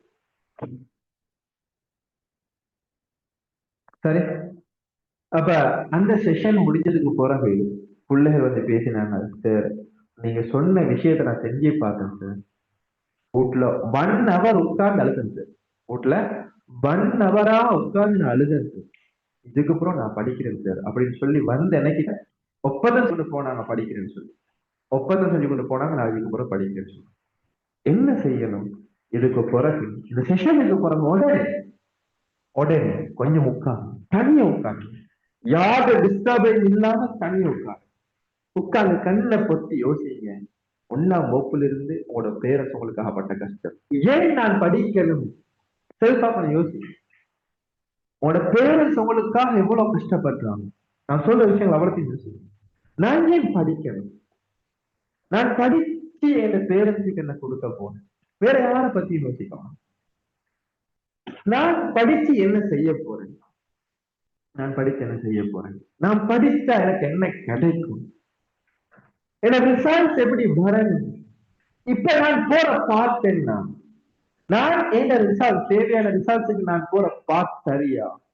இப்படின்னு சொல்லி பிள்ளைகள் கொஞ்சம் ஒரு ½ அரை உட்கார்ந்து தலைய கொஞ்சம் ஃப்ரீயாகி உண்மையிலுமே ஃப்ரீ மைண்டோட யோசி, தனியா செல்ஃபா யோசி. உங்களோட கண்ணால கண்ணீர் வந்துட்டுண்டா உண்மையிலுமே இந்த ரெசெஷன் வெற்றி அடைஞ்சிட்டு அவ்வளவுதான் சொல்லலாம். உங்களோட கண்ணால கண்ணீர் வரலங்கா வேற வேற பிள்ளைகள் உண்மையிலுமே அவ்வளவு கஷ்டப்பட்டாங்க இருக்கு. அவ்வளவு கஷ்டம். 1 ரூபா சம்பாதிக்கிறதுக்கு எவ்வளவு கஷ்டப்படணும் நீங்க சம்பாதிச்சா உங்களுக்கு 1 ரூபா சம்பாதிக்கிறதுக்கு எவ்வளவு கஷ்டப்படணும் அப்படின்றத நீங்க சம்பாதிக்கக்குள்ள உங்களுக்கு கட்டாயம் எழுதணும். அவ்வளவு கஷ்டப்பட்ட பெற்றோர் உங்களுக்காக செலவழிக்கும். இந்த செலவழிப்புக்கு ஒரு பிரதிபகாரம் நீங்க செய்யற இல்லையா? அவங்களோட கண்ணீருக்கு ஒரு, அவங்களோட எதிர்பார்ப்புக்கு ஒரு திருப்பி கொடுப்பன ஒன்று செய்யற இல்லையா? ஏழு ரிசல்ட் 2017 டிசம்பர் 27 ராவ் 12 மணிக்கு வந்துச்சு. ரிசல்ட் 2027 டிசம்பர் 27 அந்த 2017 டிசம்பர் 27 வந்துச்சு. ராவ் 12 மணி, ராவ் 12 மணி. சரி, அந்த 12 மணி டைம்ல நான் ரிசல்ட் உங்களுக்கு வாப்பா கிட்ட உண்மை கண்ணு சிஏ வாப்பா 1.71 டச் ஸ்கோர் வாப்பா யூனிவர்சிட்டி ஷுவர் வாப்பா அப்படின்னு சொல்லி உம்மடுக்குங்க கெட்டி அணைஞ்சு போது கொண்டு அந்த டைம்ல அவனை கண்ணில் பார்த்த சந்தோஷம். நான் டிகிரி எடுக்க போல அவங்க வடிச்ச அந்த ஆனந்த கண்ணீர் உண்மையில அவங்க பட்ட கஷ்டத்துக்கு என்னால 7 மாதம் நான் திருப்பி கொடுத்துட்டேன் என்ற அமைப்புல கொஞ்சம் சரி மனசுக்கு ரிலாக்ஸ் ஆகும். இதுதான் இதுதான் விஷயம். பிள்ளைகள் என்ன சொல்ல வாரண்டா, என்ன சொல்ல வாரண்டா, கொஞ்சம் தெளிவா யோசிங்க. கொஞ்சம் தெளிவா யோசிங்க. உங்களோட பேரண்ட்ஸ் உங்களுக்கு இவ்வளவு கஷ்டப்படுத்தாங்க, இது முக்கியமான விஷயம். இது அறவருக்கான் யோசிங்க. தனி உங்களுக்கு படிக்கிறதுக்கு ஒரு கதை சொல்றேன். இதுக்குள்ள ஒரு கதையோடு சொல்றேன். என்னன்னா, அமெரிக்கால ஒரு புள்ள, அமெரிக்கால உண்மையான ரியல் ஸ்டோரி. அமெரிக்கால ஒரு புள்ள ஒரு மியூசிக்கல் கிளாஸுக்கு போறாரு. மியூசிக் கிளாஸ் போறாரு. உண்மையிலுமே அந்த மியூசிக் ஒரு டீச்சர் வந்து ஒரு புள்ளை அந்த சொல்லுவாங்களே, அகத்தின் அழகு முகத்தில் தெரியும். எங்க டீச்சர் சொல்லுவார், நாயில கிளாஸ் போற டைம்ல சொல்லுவாரு, மொசை பிடிக்கிற நான் என் மூஞ்ச பார்த்து சொல்லுவேன் அப்படின்னு. சரி, அப்ப உண்மையிலுமே ஒரு முகத்தை பார்த்தா சொல்லலாம் இந்த புள்ள படிக்கிறா இல்லையா, அந்த பிள்ளைய செயற்பாடை வச்சு சொல்லலாம். அதே மாதிரி என்ன டீச்சர் கெஸ்ட் பண்ணினா இந்த புள்ள படிக்க மாட்டேங்குது, மியூசிக் கிளாஸ் புள்ள படிக்க மாட்டேங்குது அப்படின்னு அந்த டீச்சர், வயசான டீச்சர், ரிட்டையர்டான டீச்சர் வீட்டுல ஒரு கிளாஸ் செய்யறா, அந்த கிளாஸுக்கு போற பியோனா வாசிச்சு படிக்க மாட்டேச்சு என்ன சொல்லி கெஸ்ட் பண்ணி அவன் கிளாஸ் செஞ்சான். உண்மையிலுமே அவன் கெஸ்ட் பண்ணிடுறது சரி, படிக்கல, அவன் கொஞ்சம் பின்னுக்காகித்தான் இருக்கிறான், சரியா? பின்னுக்காகித்தான் இருக்கிறான். அவன் புடிச்சு கொள்றதும் குறவு, சொல்லி கொடுக்கறதையும் பிழையாத்தான் செய்யறான், எக்ஸ்ட்ரா ஒன்றுமே செய்யல, இப்படி கொஞ்சம் வகுப்புல பின்னுக்கான இவங்க உண்மாவையும் இவருக்கு பெருசா அறிமுகம் இல்லைன்னா வாப்பா இல்லை இந்த பொடியை அம்மா மட்டும் தான். சில பிள்ளைகளுக்கு அப்படி ஒரு சுச்சுவேஷன் இருக்கலாம், பேரண்ட்ஸ் ஒருத்தர் மட்டும் இருக்கிற சுச்சுவேஷன், வாப்பா இல்ல உண்மை மட்டும்தான். அப்ப அந்த சந்தர்ப்பத்துல இவன் என்ன செய்யறான்னு கேட்டா, அவனோட உண்மை சரியான பிஸி, கொஞ்சம் வேலை பிள்ளைக்காக மிச்சம் கஷ்டப்பட்டு வேலைகள் செஞ்சு சம்பாதிச்சு கொடுத்தான். வரக்கூடிய நேரத்துல கிளாஸுக்கு வரக்கூடிய நேரத்துல ஒரு 2 நாள் விட்டுட்டு போவாங்க, கூட்டிட்டு போவா. டீச்சரை வந்து நேர இடையே சந்திச்சதே இல்லை. திடீர் போகக்கூடிய நேரத்துல ஒரு நாள் இவன் கிளாஸ் வர முடிஞ்சது, ஒரு நாள் கிளாஸ் வரல. அப்ப யோசிச்சா எனக்கு சோம் இல்லாம இருக்கும், அதனால கிளாஸ் வரல அப்படின்னு யோசிச்சேன். 2வது நாள் யோசிச்சா 2வது கிழமையும் பார்த்தா இல்ல கிளாஸுக்கு இல்ல, இப்ப தொடர்ச்சியா கிளாஸுக்கு இல்ல. இவருக்கு கொஞ்சம் நிம்மதியும் தானே, இல்ல படிக்காத போலதானே நின்றுட்டான் போல கிளாஸ் அப்படின்னு யோசிச்சேன். ஒரு நாள் இவருக்கு ஒரு லெட்டர் வருது. எங்கிருந்து லெட்டர் வருதுன்னா, அமெரிக்காவோட மியூசிக்கல் சங்கத்துல இருந்து ஒரு லெட்டர் வருது. நாங்க ஒரு மியூசிக்கல் ஷோ நடத்துறதுக்கு இருக்கிறோம், பெரிய ஒரு கான்சர்ட் ஒன்று செய்யறதுக்கு இருக்கிறோம், அதுல உங்களோட ஸ்டூடெண்ட்ஸை பார்ட்டிசிபேட் பண்ணுங்க, உங்கள்ட்ட படிச்சு கொடுக்குற பிள்ளைகளை பார்ட்டிசிபேட் பண்ணுங்க. இதுல நிறைய பிள்ளைகள் மியூசிக் கத்தி கொண்டிருக்கிறார். ஆரம்பத்துல ஸ்கூல்ல இருந்த காலத்துல இருந்து ரிட்டையர்ட் ஆகிறதுக்கு முதல் காலத்துல இருந்து நிறைய பேர் மியூசிக் படிச்சு கொண்டிருக்கிறார். அப்ப அவங்களுக்கு எல்லாத்துக்கும் லெட்டர்ஸ் எழுதி பத்திரிகையில அறிவிப்பு போட்டு என்ன செஞ்சுட்டாங்கன்னா அனுப்பிட்டாரு, வந்து நீங்களும் பார்ட்டிசிபேட் பண்ணுங்க. இந்த பிள்ளைகளுக்கும் பேப்பரின் கூட பேப்பர்ல பார்க்கல, இப்படி அறிவித்தல எங்களோட டீச்சர் எப்படி அறிவித்தல் கொடுக்கு. டீச்சருக்கு கால் பண்ணி கேட்கிறா, இப்படித்தான் நானும் உங்களோட மியூசிக்கல் இதுல பங்கு பெற்றோம்.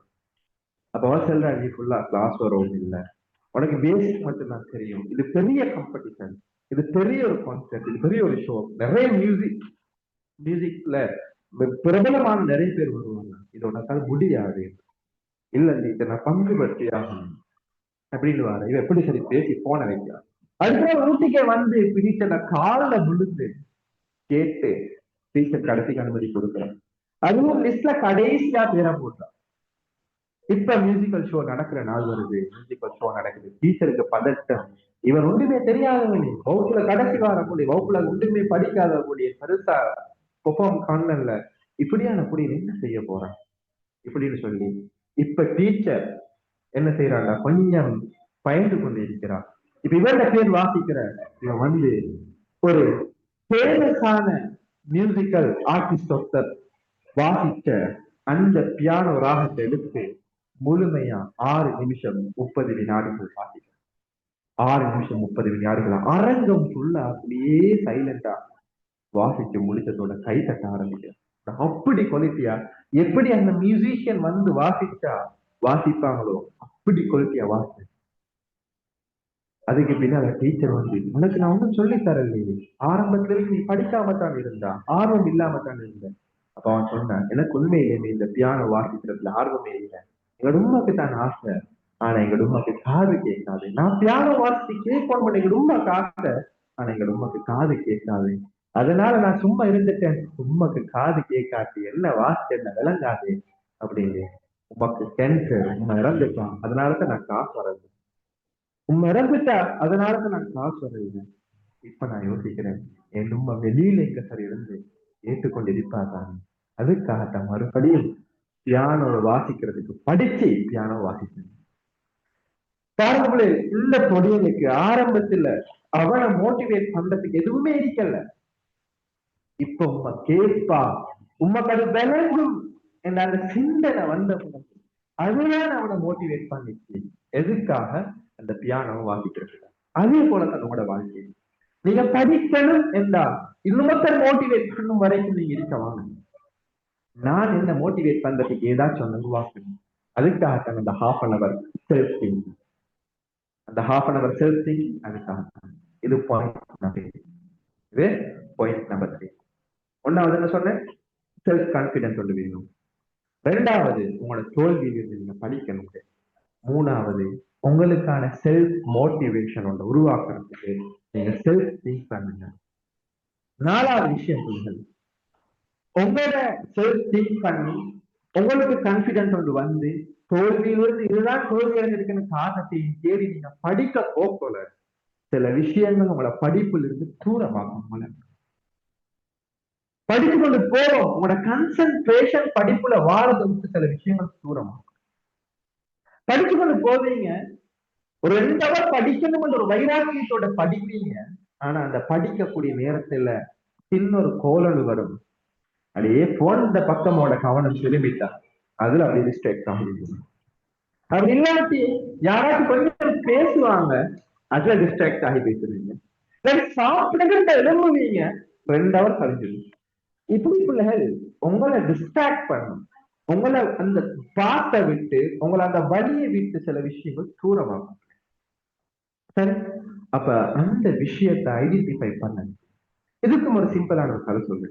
ஒரு ராஜா ஒரு காட்டுக்கு போனாராம் வேட்டையாடுறது. நல்ல திறமையா வேட்டையாடுறாங்க, நல்ல குதிரைகள்ல போயிட்டு வளமையா வேட்டையாடி கொண்டிருந்தார். ஒரு நாள் வேட்டையாடிட்டு வந்து வேகமா கொஞ்சம் பதட்டத்தோட அமைச்சரை கூப்பிட்டாராம். அமைச்சரை கூப்பிட்டு சொன்னாராம், நாங்க வேட்டைக்கு கூட்டிக்கிட்டு போற எங்களோட குதிரைகளுக்கு நல்ல பயிற்சி கொடுக்கணும். அமைச்சர் யோசிச்சாராம், எல்லாத்துக்கும் நல்ல பயிற்சி கொடுத்துட்டாங்க, இதுக்கப்புறம் என்னப்பா பயிற்சி கொடுத்தாங்க? அப்ப ராஜா சொன்னாராம், அப்ப அமைச்சருக்கு என்ன பயிற்சி கொடுக்கணும்? இல்ல நல்ல பயிற்றுவிப்பாளர் கொண்டு வந்து, நாட்டிலே பெஸ்டா பயிற்றுவிக்கிற கொண்டு வந்து இந்த குதிரைகள் வேட்டைக்கு போகக்குள்ள அடிக்கடி தலை ஆட்டுது, கால் ஆட்டுது. இதனால சரியான சிரமமா இருக்குது, சரியான சிரமமா இருக்குது. அதனால நீங்க என்ன செய்யுங்க, நல்ல கொண்டு பயிற்சி கொடுத்து தலைய கால் ஆட்டாங்க. இது என்னப்பா மெஷினா? குதிரை அது ஆட்டத்தான் செய்யும். ஒரு கொசு கொண்டு வந்து நின்றாலும் தலைய ஆட்டும். இப்ப அமைச்சர் யோசிச்சாரு, ராஜா எதுக்காக இது சொல்றாரு? ராஜா எதுக்காக இது சொல்றாரு? ஏன் காரணம் அமைச்சர் கேட்டார். ராஜா கேட்டா, ஏன் ராஜா எதுக்கு நீங்க சொல்றீங்க? அப்ப ராஜா சொன்னாராம், இப்படிதான் நான் வேட்டைக்கு போனேன். வேட்டைக்கு போன இடத்துல ஒரு சிங்கத்தை கண்டேன். சிங்கத்துக்கு குறி பார்த்து கொண்டு இருக்கிற நீண்ட அம்புல இருந்து இப்ப வெளியாக போகுது. அந்த சந்தர்ப்பத்துல என்னையோட வந்த இன்னும் ஒரு அந்த வீரருடைய குதிரை தலையாட்டிச்சு. அதுல கெட்டிருந்த மணி ஆடிச்சுதான். அந்த மணி சத்தத்தை கேட்டு அந்த சிங்கம் உஷாராகி அந்த சிங்கம் எங்களையே தாக்க வந்து மிச்சம் கஷ்டப்பட வந்து சேர்ந்தோம். இப்ப அமைச்சருக்கு சிரிப்பு வந்துட்டு சிரிப்பு அடக்கி கொண்டு சொன்னாராம், ராஜா நீங்க சொல்றது சரிதான், நாங்க உண்மையிலுமே அந்த குதிரைக்கு பயிற்சி கொடுக்கணும் தான், தலை ஆட்டாமிக்கிறதுக்கு பயிற்சி கொடுக்கணும் தான். ஆனா ராஜா அந்த குதிரையில கழுத்துல மணி கட்டினாரே, அவரத்துக்கு தேடணும் ராஜா. அந்த மணி இல்லாம இருந்திருந்தா அந்த குதிரை தலையாட்டின சத்தம் யாருக்கு கேட்டிருக்காரு? சிங்கத்துக்கு கேட்டிருக்காரு அப்படின்னா. அப்பதான் ராஜாவுக்கு விளங்கிட்டான், ஓஹோ இங்க அந்த மணிதான் புள்ள குதிரை நீங்க புள்ள, அந்த சம்பவத்துல அந்த குதிரை நீங்க தான், அந்த மணிதான் உங்களை திசை திருப்புகிற விடயங்கள். அந்த திசை திருப்புற விடயங்கள் உங்கள்ட்ட இருக்கும் வரைக்கும் உங்களால கன்சென்ட்ரேட் பண்ணி 1 hour or 2 hours உங்களால படிக்க. சோ அந்த திசை திருப்புற விஷயங்கள் உங்களை விட்டு தூரமாக்காத வரைக்கும் நீங்க கன்சென்ட்ரேட் பண்ணிடலாம். உங்களோட போன் உங்களை திசை திருப்புதுண்டா, அந்த போனை விட்டு தூரமாக்கும் வரைக்கும் உங்களுக்கு படிக்க இயலாது.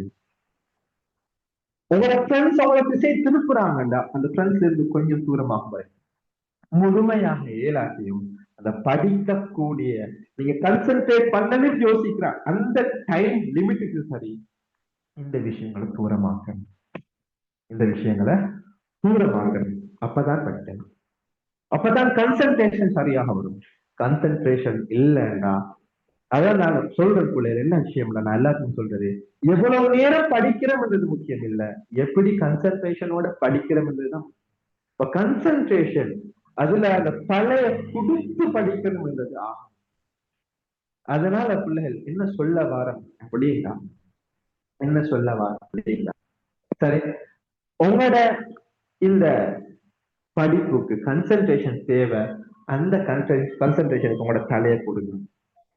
அப்ப அதை டிஸ்ட்ராக்ட் பண்ற விடயங்களை விட்டும் தூரமாகுங்க, இல்லாட்டி அது உங்களை விட்டும் தூரமாகும். இதான் 4வது பாயிண்ட் கொடு. அப்ப 1வது சொன்னேன், உங்களோட நீங்க நம்பணும், செல்ஃப் கான்பிடன்ட் உங்களுக்கு வந்து. 2வது சொன்னேன் என்ன, பிழையில் இருந்து படிக்கணும், தோல்வியில் இருந்து கற்றுக்கொள்கின்றது 2வது பாயிண்ட். 3வது பிள்ளை, உங்களை நீங்க செல்ஃபா நீங்க கொஞ்சம் யோசிச்சு பார்க்கணும், ஒரு அறவரும். சரி, இதுக்குத்தான் அந்த செல்ஃப் மோட்டிவேஷனுக்கு உங்களுக்கு ஒரு காரணத்தை நீங்க உருவாக்கி கொள்ளணும். அந்த பியானோ வாசிக்கிறவங்க கதையை சொல்லுங்க. 4வது விஷயம் பிள்ளைகள் என்னன்னு கேட்டா, கன்சன்ட்ரேஷனை தூரமாக்குற விஷயங்களை நீங்க தூரமாக்கி போடணும். இல்லாட்டி குதிரைக்கு நடந்த கதை தான் நம்மளுக்கு நடக்கும். சரி, வேட்டையாட போன இடத்துல சிங்கம் கடிச்சு துப்பிட்டு, சரிதானே? அதனால கன்சன்ட்ரேஷன் ஆகும். இந்த 4 விஷயத்தோட நீங்க எப்ப 5வது விஷயம் சரியான பிளான பண்ணுவீங்களோ, இதெல்லாம் இருக்குது ஆனா பிளான் ஒன்று இல்ல, எப்படி செய்யணும் என்ன செய்யணும் ஒன்றுமே தெரியாது, அதனால எங்களுக்கு ரிசல்ட் வராது. அப்ப 5வது இருக்கணும் சரியான திட்டமிடல், பிளான். சரியான திட்டமிடல், பிளான் இருக்கணும். சரி, ஓகே. இப்ப நான் 5 விஷயங்கள் பிளானிங் என்பது எப்படி பண்ணணும் என்றதை நான் சொல்றதுக்கு முன்னால நான் 5 விஷயங்களை பத்தி பேசினேன். அதுல 4 விஷயங்களை டீப்பா பேசினேன். பிளானிங்கை பத்தி நம்ம ஒரு 5 நிமிஷத்தை நான் பேசுவேன். அது ஒரு 15 அல்லது 20 நிமிஷம் பிளானிங்கை பத்தி பேசுவேன். ஒரு 1 ஹவரை விட கொஞ்சம் கூடுதலான ஒரு செஷன் நடக்கும். சரி, அப்ப அந்த பிளானிங்ல வாரத்துக்கு முன்னால நீங்க ஃபேஸ் பண்ற, பிளானிங் இல்லாம நீங்க ஃபேஸ் பண்ற கன்சன்ட்ரேஷன் சம்பந்தமா, நம்பிக்கையில்லா சம்பந்தமான விடயங்களுக்கு பதில் கிடைச்சிருக்கும் நம்புறேன். அப்படி இன்னும் சில நான் சொல்லாத சில விஷயங்களை நீங்க ஃபேஸ் பண்றீங்க அப்படின்னு சொன்னா எனக்கு மைக் அன்மியூட் பண்ணி பேசுங்க. கெட்ட உண்மையிலுமே நீங்க பெருசா டைப் பண்ணி போட்டு நீங்க வாட்சி கொண்டிருக்க கஷ்டம். சோ மைக்க அன்மியூட் பண்ணி கேளுங்க பிள்ளைகள், என்ன பிரச்சனைக்கு நம்ம உங்களுக்கு உங்களுக்கான டைம் இது ஒரு 10 minutes. சார், ஓ ஒரு சப்ஜெக்ட் படிச்சுக்கிறீங்கள, இன்னொரு சப்ஜெக்ட்ல இன்னும் படிக்க இருக்கேன்னு சொல்லி அப்படி ஒரு எண்ணம் வரக்கல, இதுல கான்சென்ட்ரேட் பண்ண இயலாம இருக்கு. ஓகே. ஒரு பிள்ளைக்கு சொல்றீங்க, ஒரு சப்ஜெக்ட் நீங்க படிச்சு கொண்டிருக்கிறீங்க, அந்த சப்ஜெக்டை படிச்சு கொண்டிருக்கக்கூடிய சந்தர்ப்பத்துல இன்னும் ஒரு சப்ஜெக்டை பத்தி நினைவு வருது, அதுல இவ்வளவு படிக்க இருக்கு. இதுக்கு பிள்ளைகள் நான் பிளானிங் செஷன்ல அந்த விஷயத்தை நான் திரும்ப பேசுவேன். சரியா? என்னன்னு சொன்னா ப்ரியோரிட்டி மெயின். சரியா? ப்ரியோரிட்டி ப்ரியோரிட்டி அப்படின்னு சொன்னா எந்த பாடத்துக்கு நாங்க கூடுதலான முக்கியத்துவம் கொடுக்கணும், எந்த பாடத்துக்கு நாங்க கூட முக்கியத்துவம் கொடுக்கணும். சில பிள்ளைகளுக்கு ஒரு பிரச்சனை ஒன்று இருக்குது. 3 பாடம் நான் சும்மா பேப்பர் நான் பலமே அதான் சொன்னேன், கொமர்ஸை பேஸ் பண்ணி பேசுறேன். நீங்க உங்களோட ஸ்ட்ரீமுக்கு நீங்க சில நேரத்துல ஆர்ட்ஸ் பிள்ளைகள் இருக்கீங்க, உங்களோட ஸ்ட்ரீமுக்கு நீங்க அதை பேஸ் பண்ணி பார்த்துக்கொள்ளுங்க. Accounting, economics, business studies. சரி, எக்கானமிக்ஸ், அக்கௌண்டிங், பிசினஸ் ஸ்டடிஸ். இப்ப நீங்க இந்த 3 பாடத்தை தான் நீங்க ஃபேஸ் பண்றீங்க அப்படின்ற நிலவுல நான் சொல்றேன், நீங்க உங்களோட பாடத்துக்கு அதை ஃபேஸ் பண்ணி கன்வெர்ட் பண்ணி பார்க்கணும். இப்ப இதுல வந்து பிள்ளைகள் நீங்க பார்க்கணும், எனக்கு ஹார்டஸ்டான சப்ஜெக்ட் இது, எனக்கு இது 3 எது நல்ல ஹார்ட், எது எனக்கு கொஞ்சம் செய்யறதுக்கு கடினமா இருக்கு, அதை பார்க்கணும். அதை பார்த்து நீங்க, நான் பிளானிங் செஷன்ல சொல்லுவேன். சரி, பிளானிங் செஷன் இந்த பாடத்துல கஷ்டப்படுறீங்களோ அந்த பாடத்துக்கு கூட ப்ரியோரிட்டி கொடுக்கு, கூட ப்ரியோரிட்டி கொடுக்கு. மற்ற பாடத்துக்கும் டைம் ஒதுக்கி வச்சிருக்கணும். நீங்க இப்ப ஒரு பாடத்தை படிக்க போல அடுத்த பாடத்தை பத்தி நினைவு, அதுக்கு டைம் நான் ஒதுக்கி இருக்கிறேன். அந்த டைம்ல அந்த வேலையை செய்யணும். இது இதுக்குரிய டைம், இது நான் இதைத்தான் முடிக்கணும்.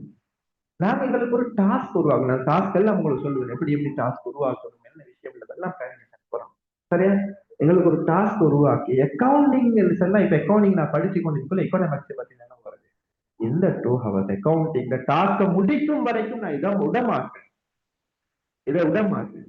அந்த உடமா டாஸ்க முடிச்சுட்டு தான் நான் எக்கனாமிக்ஸுக்கு போவேன். எக்கனாமிக்ஸுக்கு டைம் ஒதுக்கி இருக்கிறேன், அதுக்கு நான் வார வேலை. இப்ப ஒருத்தர் வாரம் வந்து நான் ஒரு வேலை செஞ்சு கொண்டிருக்க போல, இப்ப உதாரணமா நாங்க சும்மா சொல்லுவேன், ஒரு பிளம்பர் ஒருத்தர் வாரா. உங்களோட வீட்டுல ஒரு பெரிய பாடம் எடுத்திக்கிறார், அடுத்த வீட்டுல ஒரு வேலையை பாடம் எடுத்திக்கிறார். உங்களோட வீட்டுக்கு சொன்னார் 8 மணிக்கு வாரேன் அப்படின்னு, அடுத்த வீட்டுக்கு சொன்னார் 8:30க்கு வாரேன் அப்படின்னு.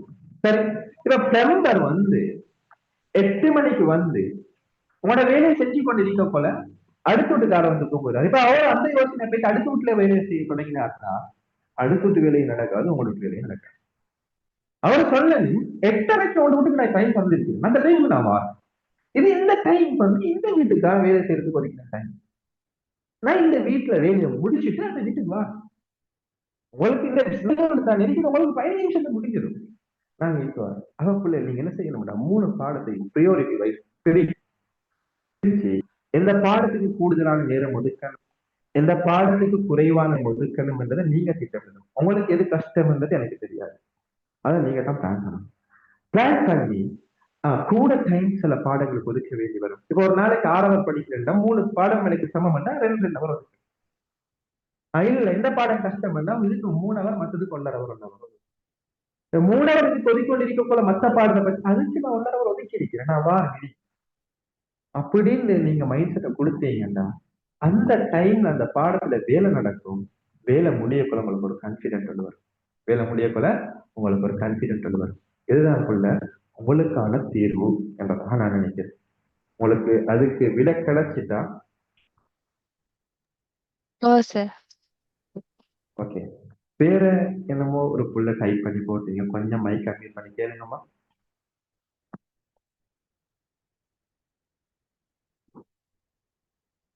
இப்ப டைப் நான் இதை செஷனை விளங்கப்படுத்தி கொண்டு இருக்கக்குள்ள இந்த விஷயத்துக்கு போட்டீங்க, அது என்னன்னு சொல்லி கொஞ்சம் கேளுங்கம்மா.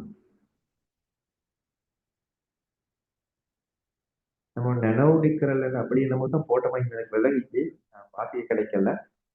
என்னன்னு சொல்லி கொஞ்சம் எனக்கு இது திரும்ப கேளுங்கன்னு சொல்லித்தாரேன். ஸோ ஒரு செஷனை கம்ப்ளீட் பண்ணின உடனேவே அதில் கொஷின் செய்யணுமா, இல்லை எல்லாம் கம்ப்ளீட் பண்ணது பிறகு மொத்தமாக சேர்த்து கொஷின் செய்கிறேன் இல்லம்மா? ஓகே. நம்ம நீங்க பாத்திமா சஃபா கேட்கிற கேள்விகள் உண்மையிலேயே பிரயோசனமான கேள்விகள்.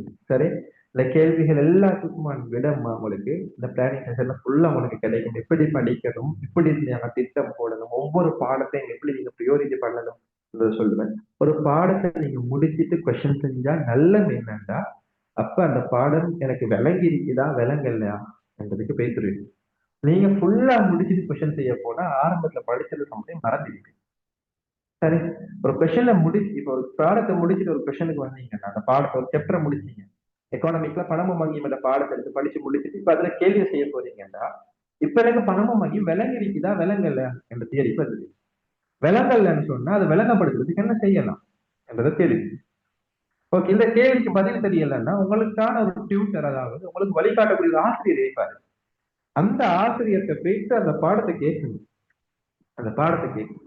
அவர் எப்படிப்பட்ட ஆசிரியரா இருக்கணும்னா, நீங்க என்ன டவுட்டை கொண்டு போயிட்டாலும் தெளிவா சொல்லி தரக்கூடியவரா இருக்கு. அப்படியான ஒருத்தருக்கு நீங்க அந்த டவுட் கொடுக்கும். சரி, கொண்டு போயிட்டு அந்த டவுட்டை கிளியர் பண்ணிக்கணும். அப்ப உங்களுக்கு அந்த பாடத்துல கான்பிடென்ட் வரும். அதுக்கு பிறகு அந்த பாடம் பத்தி பயம் இல்லாம போகும். நீங்க பாடத்தை படிச்சுட்டீங்கன்றதுக்காக அந்த பாடத்துல திருப்தி அடையலாது.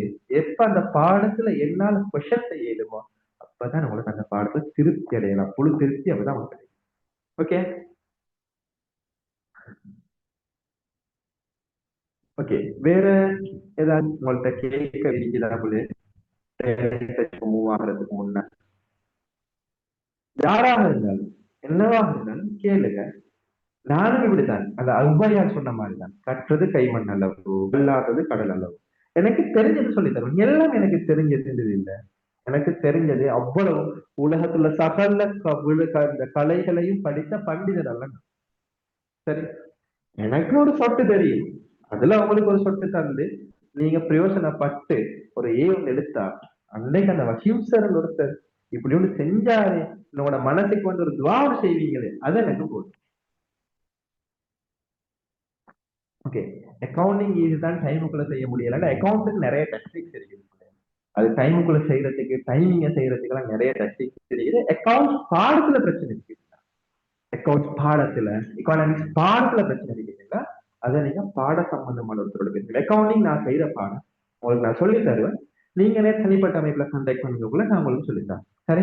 அக்கௌண்டிங் டைமுக்குள்ள செய்ய இயலாம போறதுக்கான ரீசன் என்ன, அதை எப்படி டைமுக்குள்ள செய்யணும் என்ற விஷயத்த கம்ப்ளீட்டா நான் சொல்லித்தரேன். அதுல எந்த சந்தேகம் இல்லை, நான் சொல்லி தருவேன் உங்களுக்கு கரெக்டாக விஷயம். சரி, என்னை நீங்க பர்சனலா கான்டாக்ட் பண்ணுங்க. என்னோட கான்டாக்ட் நம்பர் இருந்தா நீங்க நிறைய பேர் உங்களுக்கு தெரியும். 7719693664. இதுல கான்டாக்ட் பண்ணுங்க. நான் உங்களுக்கு கட்டாயம் இன்ஷா அல்லாஹ் அந்த தெளிவை தருவேன். ஏன்னா அந்த அக்கௌண்டிங் பாடத்துல, எக்கனாமிக் பாடத்துல, பிஎஸ் பாடத்துல டைமிங் அப்படி பாடம் சம்பந்தமான பிரச்சனைகள் பொதுவான இப்படி நீங்க சொல்லக்கூடிய பொதுவான பிரச்சனைகளை கேளுங்க. இந்த டைம்ல உங்களுக்கு சொல்லி தரேன். அது இல்லாம குறிப்பிட்ட பாடத்துல எனக்கு இந்த பிரச்சனை இருக்குது அப்படின்னா அந்த பாடத்தோட சம்பந்தப்படுத்தப்பட்ட டீச்சரோட எக்கனாமிக்ஸ் அக்கௌண்டிங் பிசினஸ் ஸ்டடிஸ் எங்களுக்கு பிரச்சனை இல்லை. எங்களோட ரைட்ஃபுல் ஆன்லைன் அகாடமியால உங்களுக்கு அதை ஃபுல்லா செய்யறதுனால இன்னும் சிம்பிளா உங்களுக்கு செஞ்சுட்டாங்களா, அதுல எந்த பிரச்சனையுமே இல்லை. சரி. அப்ப உங்களுக்கு அதை நான் உங்களுக்கு சொல்லி தரேன். அதுல எந்த பிரச்சனையுமே இல்லை. சரி. ஏன்னா பர்சனலா கான்டாக்ட் பண்ணுங்க. ஓகே. வேற ஏதாச்சும் பொதுவான பிரச்சனை சார், பிஎஸ்ல எப்படி படிக்கிறது, டைம் டேபிள் போடுற ஃபாலோ பண்ணி போடுறது இல்லை சார். ஓகே. டைம் டேபிள் போடுற ஃபாலோ பண்ணி பண்றது, அதைத்தான் நான் சொன்னேன். உங்களை மோட்டிவேட் பண்றதுக்கு ஒரு விஷயம் வாங்கி பண்ணணும். சரி. நான் இன்னைக்கு 12 மணி வரக்காட்டிலையும் படிப்பேன் அப்படின்னு டைம் டேபிள் போட்டு 10 மணிக்கு படுக்கிறீங்கன்னா, 10 மணிக்கு பெட்டுக்கு போறீங்கன்னா அந்த 2 ஹவர், அப்ப உங்களுக்கு யோசிக்கணும், இந்த 2 ஹவர் படிக்கலண்டா எனக்கு என்ன நடக்கும், அதை யோசிக்க. இது படிக்கணுமே, படிக்கலன்னா என்ன நடக்கும். நான் சொன்னேன் அந்த ஹாஃப் திங்கிங் செஞ்சு பாருங்க. உங்களோட இந்த பிரச்சனைக்கு உங்களுக்கு ட்ரீட்மெண்ட் கிடைக்கும். ஹாஃப் திங்கிங்க செஞ்சு பாருங்க, உங்களுக்கு இந்த பிரச்சனைக்கு ஷுவரா ட்ரீட்மெண்ட் கிடைக்கும். தனியா திங்க் பண்ணுங்க, ஹாஃப் உட்கார்ந்து திங்க் பண்ணுங்க, உங்களோட பிரச்சனை கரெக்டாக சொல்லுவாங்க. சரி. அதுக்கு தான் அந்த சொல்யூஷன். அந்த கன்சன்ட்ரேஷன் பண்ணலாம் இருக்கிறது. என்ன மோட்டிவேட் பண்ணணும், எனக்கு ஒரு செஷன் ஒன்று வேணும் மோட்டிவேட் நான் பண்ணிக்கணும். அதான் விளங்கிச்சா?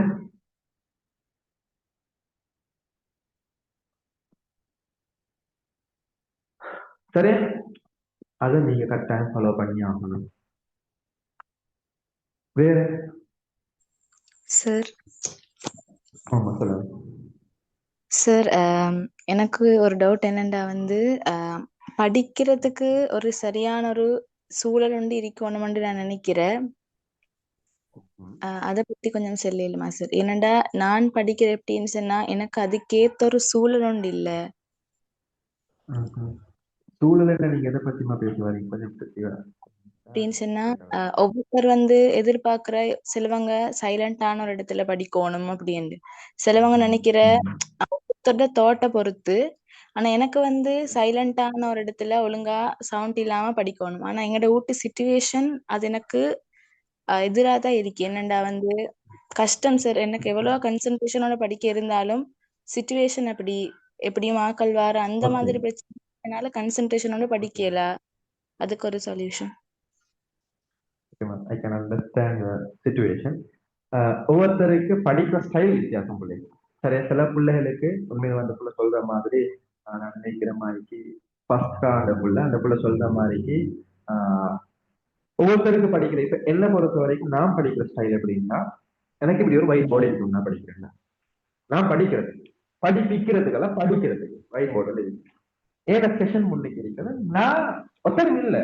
ஏன்னா நான் எக்ஸாம்பிள் செய்ய போல சின்ன போர்டு ஒன்று இருந்துச்சு, இந்த சைஸ் ஒரு போர்டு ஒன்று இருந்துச்சு. அந்த போர்டை வச்சு வகுதியாரு சும்மா விளங்கப்படுத்துறது.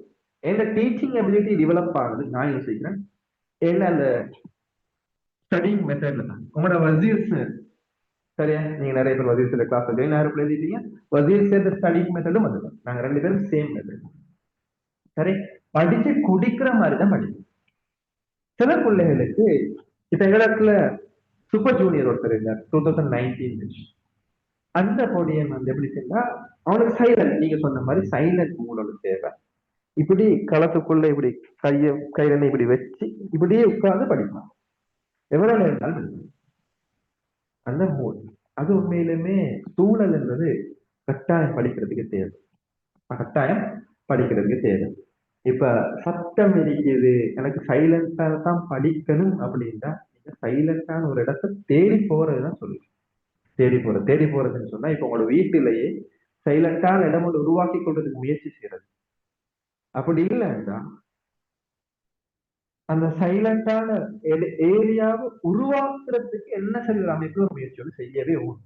வேற ஒரு சொல்யூஷன் ஒன்று எடுக்கிறதுன்றது என்னை பொறுத்த வரைக்கும் கடினமானது. எல்லாம் உங்களோட படிக்கிற மெத்தட் அதுதான் அப்படின்னு நீங்க விலகி கொண்டுட்டீங்கன்னா நீங்க சைலண்டான ஏரியாவுக்கு போகணும். இப்ப என்ன பொறுத்த வரைக்கும் சில பாடங்களை படிக்க போல சத்தமே எரியப்படாது. சத்தம் போட்டா அப்படி கோபம் வருது சில பாடங்கள். சரியா? இப்ப நெக்ஸ்ட் பார்ட்ல அக்கௌண்ட்ஸ் பார்ட்ல செய்யப்போ எனக்கு சத்தம் வந்தா எனக்கு சிந்தனை வராது, ஐடியா வரவே வராது. ஆனா எங்கட வகுப்பு இன்னும் ஒரு முடியும் அவனுக்கு அப்படி இல்லை, அவன் நேர் மாற்றம். அவனுக்கு ஐடியா வரணும்னா காதுல 2 இயர்போன் இருக்கணும், ஹெட்செட்ல ஏதாச்சும் கேட்டுக்கொண்டு சத்தம் இருந்தா தான் அவனுக்கு ஐடியா. எனக்கு அப்படி இல்லை, எனக்கு சைலண்டான மூட்ல தான் ஐடியா. சரி, என்ன சுச்சுவேஷன் அதுதான். அப்ப நான் என்ன செய்வேன்னா ஏசி வரலாம். இப்ப எங்களோட தங்கச்சி தம்பிமார் படிக்க போல எங்களோட தங்கச்சி நான் எட்வான்ஸ் சொல்லிடுவோம், என் தங்கச்சி ஓடினது இல்லாம இப்போ அவன் சத்தம் போட்டுதான் படிப்பான், அவன் படிச்சு கொடுக்குற மெத்தட்ல தான் படிப்பான். அந்த டைம்ல நான் அக்கௌண்ட் செஞ்சு கொண்டு ஏழு நங்களை பத்தி படிங்க, எனக்கு கேளா, எனக்கு நான் படிக்கணும் அப்படின்னு சொல்லி நீங்க சொல்ற மாதிரி எங்களோட வீட்டு சுச்சுவேஷனும் என்னன்னா 4 அட்வான்ஸ் தேவை சின்ன கணக்கான வீட்டுல தான் நாங்களும் படிச்சோம். 5 பேர் ஒரே டைம்ல படிச்சோம். அங்காள் இங்க ஓகோன்னு சத்தம் கேட்கும். அப்ப நான் என்ன செஞ்சேன்டா அந்த டைம்ல ஒரு ஓரத்துல கொண்டு போயிட்டு டேபிள போட்டுக்கொண்டு எல்லாரும் தூங்கின பிறகு ஒரு ஆஃப்டர் 8 மாதிரி தான் படிக்க ஸ்டார்ட் பண்ணுவோம். ஏன்னா எனக்கு கஷ்டம் அதுக்கு படிக்கிறது. அதுக்கு படிக்கிறேன் என்ன, அந்த எக்ஸ்பிளனேஷன் பண்ற பாடங்களை படிப்பேன், சத்தம் போட்டு படிக்கிற பாடம். காலையில நேரத்தோட எழுந்து காலையில நான் எழுதுறது 3 மணிக்கு எட்வான்ஸ் டைம்ல. இப்ப நான் அப்புறம் எட்வான்ஸ் டைம்ல 3 மணிக்கு எழுந்து 3 மணிக்கு எழுந்து அந்த டைம்ல படிப்பேன். அந்த டைம்ல உண்மையிலுமே எந்த ஒரு டிஸ்டர்பும் இருக்காது. அந்த டைம்ல டிஸ்டர்ப் இருக்கிறதுக்கு சான்ஸே இல்லை, ஏன்னா எல்லாரும் தூங்குற டைம். அந்த டைம்ல படிக்கிறது நல்லா மைண்டுக்கு ஏறும் தான். ஒன்றோ சூழலை உருவாக்கணும். சரி, அந்த சைலண்டான சூழலை உருவாக்கணும். அப்படி இல்லாட்டி அந்த சூழலுக்கு ஏற்ற மாதிரி எங்களோட சிஸ்டத்தை மாற்றணும். நான் படிக்கிற டைமை கொஞ்சம் சேஞ்ச் பண்ணணும். இப்ப இந்த டைம்ல நீங்க முழு மூச்சா ஈடுபடணும் தான். அப்ப எல்லா சில பாடங்களை உங்களுக்கு கொஞ்சம் சரி கான்சென்ட்ரேட் பண்ணியலுமாக இருக்கு. அந்த பாடங்களை அந்த சத்தமுள்ள டைம்களை படிச்சுட்டு சத்தமில்லாத டைம் சில பிள்ளைகள் இப்ப எங்கட பட்சத்தில் ஒருத்தர் இருந்தா, எங்கட பட்ச சில பிள்ளைகள் இருந்தா அவங்களுக்கு நைட் ஃபுல்லா படிப்பாங்க. ஏன்னா காலையில சத்தம் அதுன்னு சொல்லி நைட் ஃபுல்லா படி காலையில கொஞ்சம் ரெஸ்ட் எடுப்போம். கடைசிக்கு ஸ்டடி லீவ் எடுத்த பிறகு சரியா ஒரு 2 மாசம் ஸ்டடி லீவ் இருந்தா அந்த சந்தர்ப்பத்துல அப்படி காலையில ஃபுல்லா படிப்பாங்க. சரி, அப்ப அதனால கொஞ்சம் அப்படி சில விஷயங்களை பண்ணலாம். சரி, அப்படி ஏதாச்சும் ஒரு மெத்தடுக்கு நீங்க போகணும். அப்படி இல்லாம வேற நீங்க அந்த உங்களோட ஸ்டடி மெத்தடை நீங்க மாத்திடலாம். நீங்க உங்களுக்கு சத்தம் இல்லாம படிக்கணும்ல, அதுதான் உங்களோட மெத்தட், அதான் மாத்திடலாம். சரி, அது உங்களுக்கு அல்லா தந்த ஒரு விஷயம், அதான் உங்களுக்கு மாத்த இயலாது. அதை நீங்க என்ன செய்யணும்டா சரியா கட்டாயம் உங்களோட நிறைய பிள்ளைகள் சரி நீங்க உங்களோட ஸ்டடி மெத்தடை மாத்த இயலாது. அந்த ஸ்டடீஸ்க்கான சிஸ்டத்தை சூழல் என்வாயன்மெண்ட்டை நீங்க தான் அமைக்கலாம். ஓகே அப்படின்னா ஓகே சார், தேங்க்யூ. ஓகே, பார்ப்போம். இல்ல நிறைய பேர் டைப் பண்ணி போட்டுருக்கீங்கம்மா நிறைய விஷயங்கள். எனக்கு நான் ஒன்றுலையுமே பார்த்துக்கொள்ள வரையில பிஎஸ் இருந்தீங்க அக்கௌண்டிங் இருந்தீங்க என்னமா போட்டீங்க. தயவு செஞ்சு கொஞ்சம் மைக் அன்மியூட் பண்ணி கேட்டேன். நான் ஆரம்பத்தையும் சொன்னேன் நிறைய செட்டி பெருக்கிது பெருசாவே பார்த்துக்கொள்றதுக்கு வழி இல்லைம்மா. தயவு செஞ்சு எனக்கு மைக் அன்மியூட் பண்ணி போடுங்க, மைக் அன்மியூட் பண்ணி கேளுங்க, உங்களுக்கு சொல்லித்தாரம்மா. என்னண்டா பார்த்துக்கொள்றதுக்கு வழி இல்லை. நான் ஒரு டிவைஸ்ல தான் உங்களுக்கு லொக் ஆகிருக்கிறேன். 2 டிவைஸ் இருந்தா கிட்ட இருந்து பார்த்துக்கொள்ள. நான் இப்ப கிட்ட செட்டை எடுத்து பார்க்கணும், வீடியோ டிஸ்ட்ராக்ட் ஆகும்.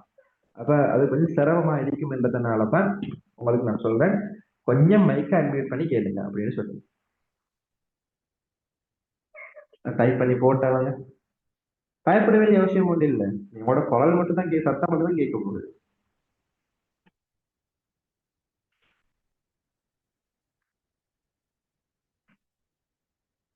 போய்க்கா கேளுங்கம்மா. அடுத்து நாங்க பிளானிங் செஷன் செய்ய வேண்டியது அது முக்கியமானது. சொல்லுங்க சார். எனக்கு பிசினஸ் ஸ்டடீஸ்ல நான் எல்லாத்தையும் படிச்சிக்கிறேன். ஆனா எனக்கு என்ன மார்க்ஸ் 55க்கு மேல வருது இல்ல. அதுக்கு என்ன செய்ய? அப்படின்னு எனக்கு எழுத ஏழுமைக்குது. ஆனா மார்க்ஸ் வருது இல்ல. பிசினஸ் ஸ்டடிஸ் பொறுத்த வரைக்கும் உண்மையிலுமே அது வித்தியாசமான பாடம். உங்களோட பிரச்சனை தான் எங்கேயும் தெரியும். மேல பிசினஸ் ஸ்டடிஸ் பாடம் கிளியர், படிச்சு வைக்கிறது, மனப்பாடமா இருக்குது இல்லை, ஆனா வருது. பிசினஸ் ஸ்டடிஸ் பிள்ளைகள் மனப்பாடம் பண்ணி செய்யறதுக்கு மட்டும் உள்ள ஒரு பாடம் ஒன்று அல்ல. பிசினஸ் ஸ்டடீஸ்ல ஏ ஒன்றுக்கு போக முடியும். உங்களுக்கு மனப்பாடம் ஆக்கினா சி அல்லது வி என்பது ஷுவரா வரும்.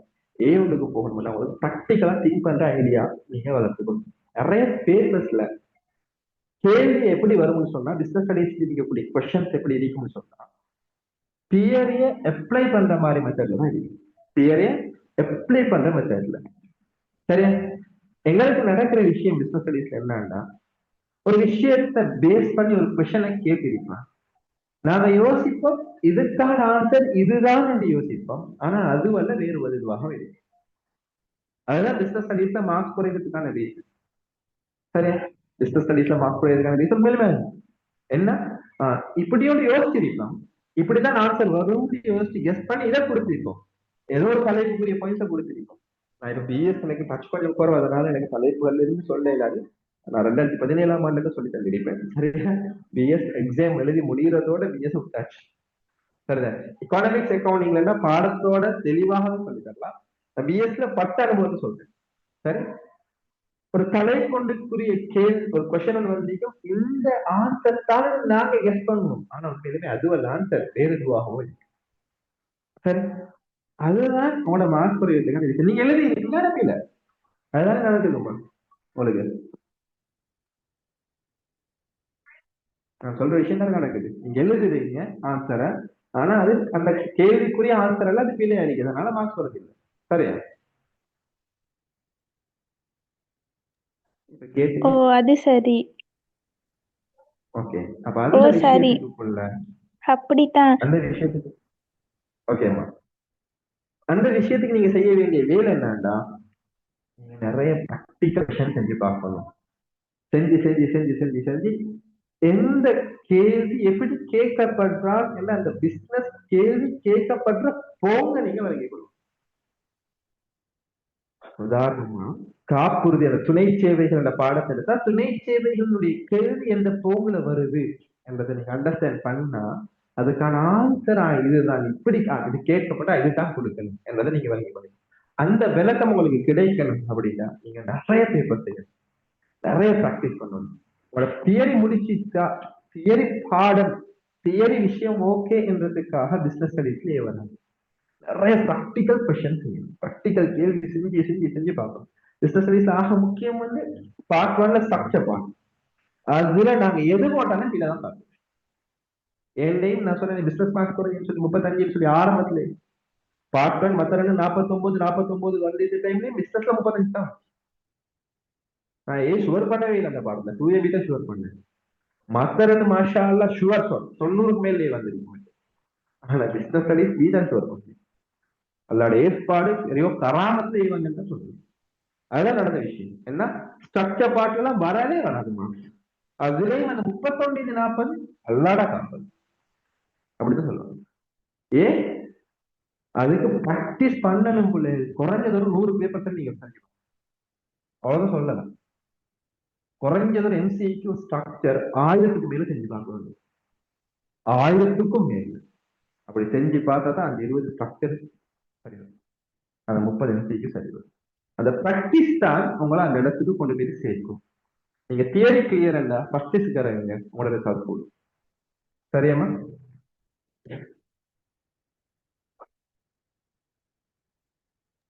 சார் அப்ப ப்ராக்டிஸ் பண்றேன்னா பாஸ் பேப்பரை மட்டுமா செய்யணும், இல்லாட்டி வேற இல்ல, பாஸ் மாடல் பேப்பர் மட்டும் பேப்பர் உங்களுக்கு போதா, அதுகளையும் செய்யணுமா? பாஸ் பேப்பர் மட்டும் போதா. எங்கட நானும் பாஸ் ஒன்று பேப்பர் கிட்ட மட்டும் கேட்டேன், அவரு சொன்னாரு. சொல்லுங்க, அவர் என்ன சொன்னாரு? இல்ல, எங்கட நானும் சொன்னாரு இப்படித்தான் பாஸ் பேப்பரை மட்டும் செஞ்சுட்டு போ, சரி வரும், அங்க மார்க்ஸ் கூடுமண்டி, திருத்துற இடத்துல மார்க்ஸ் கூடுமண்டி. அதுதான் பாஸ் பேப்பர் மட்டும் செஞ்சா போதுமா? பாஸ் பேப்பர் மெயின் வேணும், பாஸ் பேப்பர் வேணும், பாஸ் பேப்பர் இல்லாம இல்ல, பாஸ் பேப்பர் கட்டாயம் வேணும். ஸ்கீம் ஆன்சர் எழுதுற மெத்தட் எங்களுக்கு தேவைதானே, ஸ்கீமை பார்க்கணும். பாஸ் பேப்பர்லயும் ஸ்கீம் ஒன்று வரும், கிட்டத்தட்ட வந்து ஸ்கீமை வச்சு அவன் மார்க்ஸ் போடுற ஸ்டைலை வந்து உங்களோட டீச்சரோட டிஸ்கஸ் பண்ணி நீங்க அவன் எப்படி மார்க்ஸ் போடுறான்றதை நீங்க விளங்கிக் கொள்ளணும். அது ஆக முக்கியம். எக்கானமிக்ஸுக்கும் முக்கியம், அக்கௌண்டிங்லயும் நிறைய சிஸ்டம் இருக்குது. இப்ப நான் இந்த கிளாஸ் வர பிள்ளைகளுக்கு ஸ்கீமை காட்டி அவங்களுக்கு நான் சொல்லி தந்தேன், இப்படி மார்க் சிஸ்டம் வரும் அப்படின்னு சொல்லி கிளாஸ் வர பிள்ளைகளுக்கு தெரியும். சரி, அப்ப இப்படி மார்க்ஸ் வரும் சிஸ்டம் ஆக முக்கியம், ஸ்கீம் ஆக முக்கியம், பாஸ் பேப்பர் தேவை. ஆனா பாஸ் பேப்பர்ல மட்டும் டிபெண்ட் ஆகி அதை மட்டும் ப்ராக்டிஸ் பண்ணி அந்த 6 வருஷ பேப்பர் 6 பேப்பர் எல்லாம் கிட்டத்தட்ட 300 கேள்வி, அந்த 300 கேள்வியை மட்டும் ப்ராக்டிஸ் பண்ணி உங்களுக்கு ரிசல்ட்ஸ் வராது. குறைஞ்சது நீங்க 1000 கேள்விக்கு மேல போகும். ஆமா சொல்லுங்க சார். அந்த எக்கனாமிக்ல வந்து மோஸ்ட்லி வந்து சமன்பாடோட வாரது மட்டும்தான் செய்ய இயலுமானதாக்கி, நோட்ஸ் வந்து எப்படி எழுதுறேன்னு ஒரு ஐடியாவே இல்லை. எக்கனாமிக்ல வந்து ஷார்ட் நோட்ஸ் எடுக்கிறது கூட எப்படின்னு விளங்குது இல்லை, ரிவைஸ் பண்றது எப்படின்னு விளங்குது இல்லை. எக்கனாமிக் தான் கடும் லோவா இருக்கு. ஓகேம்மா, சரி. நான் இப்ப இன்னைக்கு செஷன் டைம் பெருசா நீண்டு கொண்டு போகும். நீங்க செல்வது உண்மையிலுமே நல்ல ஒர்க்கான ஒரு கொஸ்டின். எனக்கு இப்படி ஒரு ஹெல்ப் பண்ணுங்க பிள்ளைகள். எனக்கு கான்டாக்ட் நம்பர் இந்த இடத்துல போட்டிருக்கு, உங்களுக்கு விளங்குதாய்க்கும். நான் இல்லாட்டி கீழே எழுதுறேன். சரி, பயப்படாம எனி டைம், சரியா, எனி டைம். அதுக்குன்னு சொல்லி நான் 12 மணிக்கு போறோம் போல எடுத்துலாம் பேச வேணாம். சரி, வீட்டுல அடி வாங்குவோம்னா சரிதானே? ஓகே, சரியா. எனி டைம் என்னை கான்டாக்ட் பண்ணுங்க. இந்த 3 பாடத்திலையும் பாட சம்பந்தமான டவுட், இதை எப்படி படிக்கணும், இதுல எப்படி செய்யணும், இதுல என்ன விஷயம், கான்டாக்ட் பண்ணுங்க. யாரா இருந்தாலும் பிரச்சனை இல்லை, எனக்கு கிளாஸ் வராதத்துல யாரா இருந்தாலும் பிரச்சனை இல்லை. நீங்க எல்லாமே ஸ்டூடெண்ட், எல்லாருக்கும் ரிசார்ஜ் பண்ணணும். நீங்க எல்லாம் அதுக்கு தான் ட்ரை பண்றீங்க, எல்லாருமே அதுக்கு தான் ட்ரை பண்றீங்க. என்ன ஏழுமான ஹெல்ப் நான் நான் படிச்ச மெத்தட் எல்லாம் வச்சு நான் என்ன ஏழுமான ஹெல்ப் பண்ணாங்க. இந்த 3 பாடி ஏதாவது செல்ஃபான பிரச்சனை இருந்தா இப்ப இந்த புள்ள நெக்ஸ்ட் பார்ட் எனக்கு கேளு. டிகிரி வந்து அக்கௌண்டிங்கும் அதே போல எக்கனாமிக்ஸும் செய்யும். ஏன்னா ஸ்கூல்ல டீச் பண்ற பாடம் எக்கனாமிக்ஸ், கிளாஸ்ல டீச் பண்ற பாடம் அக்கௌண்டிங். அதுக்கு ரீசன் நிறைய இருக்குது. ரீசன்ஸ் எல்லாம் நீங்க தனியாக கேட்ட நான் சொல்லுவேன், சரியா? ஓகே, அது வந்து என்ன பர்சனல் ரீசன்ஸ் நிறைய இருக்குது. அதனால தான் நான் கிளாஸ்ல வேற ஸ்கூல்ல வேற பாடம் செய்யறேன், சரிதானே? அப்ப நான் மெயினா ஃபாலோ பண்ற பாடம் அக்கௌண்டிங், ஸ்கூல்ல நான் ஃபாலோ பண்ற பாடம் எக்கனாமிக்ஸ். நீங்க வேற ஒரு பாடத்தை கேட்டு இந்த 3 பாடத்துல எந்த பாடத்துல இருந்தாலும் பாட சம்பந்தமான பாடத்துல இப்படி பிரச்சனை இருக்குது, முதல் அந்த பிள்ளை கேட்ட மாதிரி ஸ்டடீஸ்ல எக்கனாமிக்ஸ் இந்த பிள்ளை கேட்ட மாதிரி அக்கௌண்டிங் ஒரு பொடி கேட்டிருந்தாங்க, டைம் மேனேஜ் பண்ற பிரச்சனை இருக்குது. ஏன் இந்த நம்பரை கான்டாக்ட் பண்ணி வாட்ஸ்அப் மெசேஜ் போடுங்க, நான் உங்களுக்கு சொல்லித்தரேன். சரி, இப்போ நிறைய பேர் ஜாயின் ஆகிருக்கீங்க, நிறைய பேர் நீங்க மெசேஜ் போடுவீங்க. எல்லாத்தையும் ஒவ்வொன்றாக பார்த்து இந்த 2 நாளைக்குள்ள உங்களுக்கு ரிப்ளை தான். இல்ல கிட்டத்தட்ட கொஞ்சம் மெசேஜ் வந்து இருந்தா ஓகே, அவசரமா ரிப்ளை தாங்க. நிறைய வந்து இருந்துச்சுன்னு சொன்னா உங்களை ஒவ்வொருத்தருக்காக யாருக்கிட்ட ஃபர்ஸ்ட் மெசேஜ் வந்து இருக்கிறோ கீழே இருந்து அப்படியே போயிட்டு மேல வரைக்கும் உங்களுக்கு ரிப்ளை தந்து கொண்டு போவாங்க, சரிதானே? அப்ப கட்டாயம் இன்ஷால்லா எல்லா பிரச்சனைகளுக்கும் எல்லா விதமான சொல்யூஷன்ஸ் நான் தரேன், நீங்க ஃபாலோ பண்ணுங்க. மற்றபடி படிக்கிற விஷயங்கள் பாட சம்பந்தமானது இல்லாம படிக்கிற விஷயங்கள் ஏதாவது இப்ப கேட்கும். நாங்க பிரைவேட் செஷனுக்கு இப்ப மூவ் ஆக போறோம். அதுக்குள்ள உங்களுக்கு ஏதாச்சும் கேள்வி இருந்தா கேள்வி.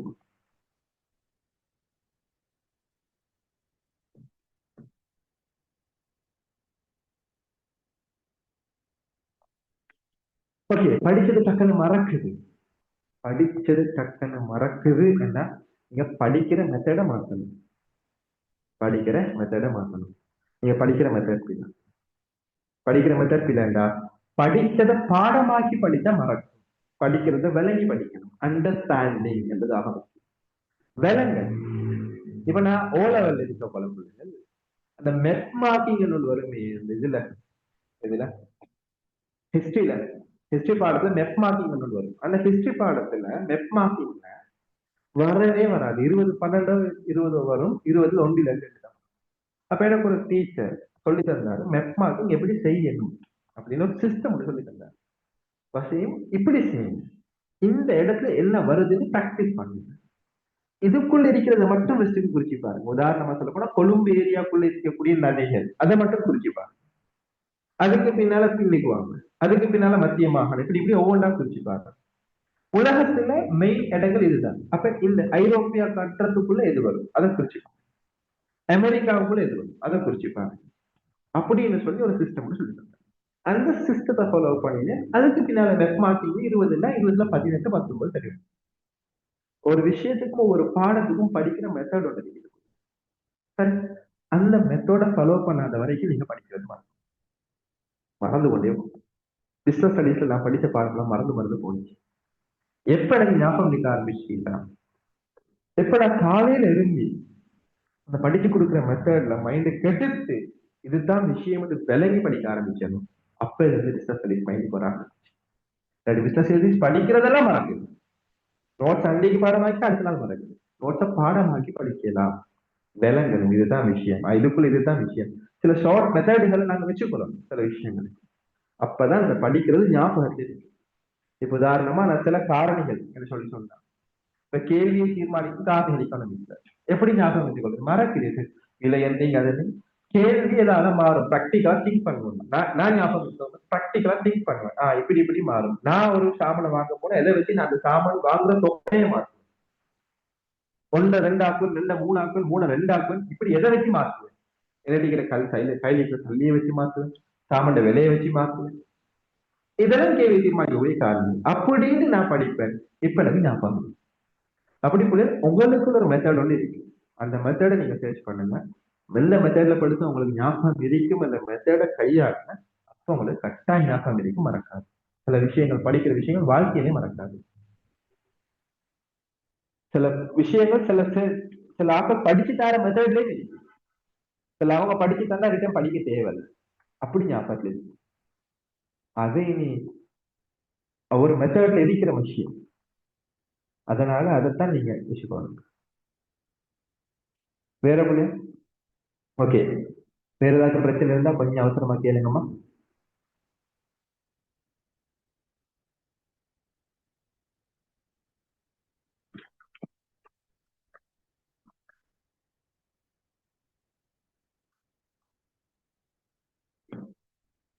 ஓகே, அதான் நான் மறுபடியும் சொன்னேன். இதுல உங்களுக்கு பிரச்சனை இருந்தா, ஒரு குறிப்பிட்ட பாடத்துல பிரச்சனை இருந்தா, இந்த 3 பாடத்துலயும் எனக்கு பர்சனலா மெசேஜ் போடணுமா ஒன்னா சொல்லித்தரேன்.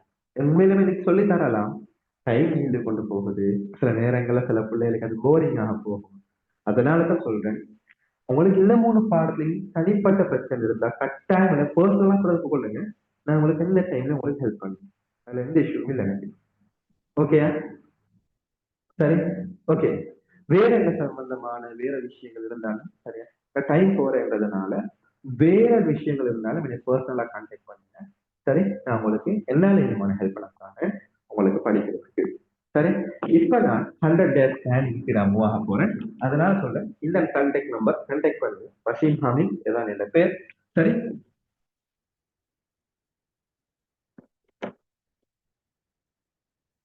சிம்பிளா பிராண்ட் வந்து அக்கௌண்டிங் இஸ் வசீம் அப்படின்னு. சரி, என்ன பிராண்ட் அது சரி தானே? ஓகே, என்ன பிராண்ட் நான் இங்கே ப்ரமோட் பண்ணுவேன். சரியா? ஓகே, அது என்ன சொல்லி என்ன ப்ரமோஷன் அது. சரி, அதுக்குன்னு சொல்லி அல்ல நான் சொல்றேன். நீங்க வேண்டிய ஒரு டைம் எக்ஸ்பெக்ட் பண்ணுங்க. கான்டாக்ட் பண்ண டைம்ல உங்களுக்கு சொல்லித்தரேன். சரி, ஓகே. நெக்ஸ்ட் பாட்டுக்கு நான் மூவ் ஆகிறேன். 100 days பிளானிங் நான் எப்படி போட்டேன்றதை வச்சு நீங்க பிளான் பண்ண போறீங்க. சரி, இன்னும் 100 நாள் தான் உங்களுக்கு இருக்குது. அப்போ ஒரு பாடத்துக்கு இருக்கக்கூடிய நாள் 33 நாள்.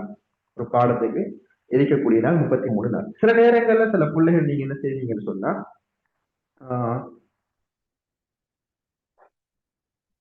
இதுல அதாவது சில நேரங்கள்ல சில பிள்ளைகள் நீங்க செகண்ட் சைஸ் செய்யற பிள்ளைகள் இருப்பீங்க, ஸ்கூல் போற பிள்ளைகள் இருப்பீங்க, பிரைவேட் கேண்டிடேட்ஸ் இருப்பீங்க.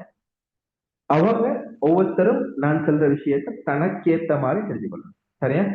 இதை மார்க் பண்ணி வச்சுக்கொள்ள மிச்சம் நல்லது. தனக்கு ஏத்த மாதிரி தெரிஞ்சுக்கணும். நான் இது மார்க் நானும் பிளான் மைண்ட்ல இருந்ததுக்கு சரியா மார்க் பண்ணி எடுத்துக்கொண்டு வந்தீங்க.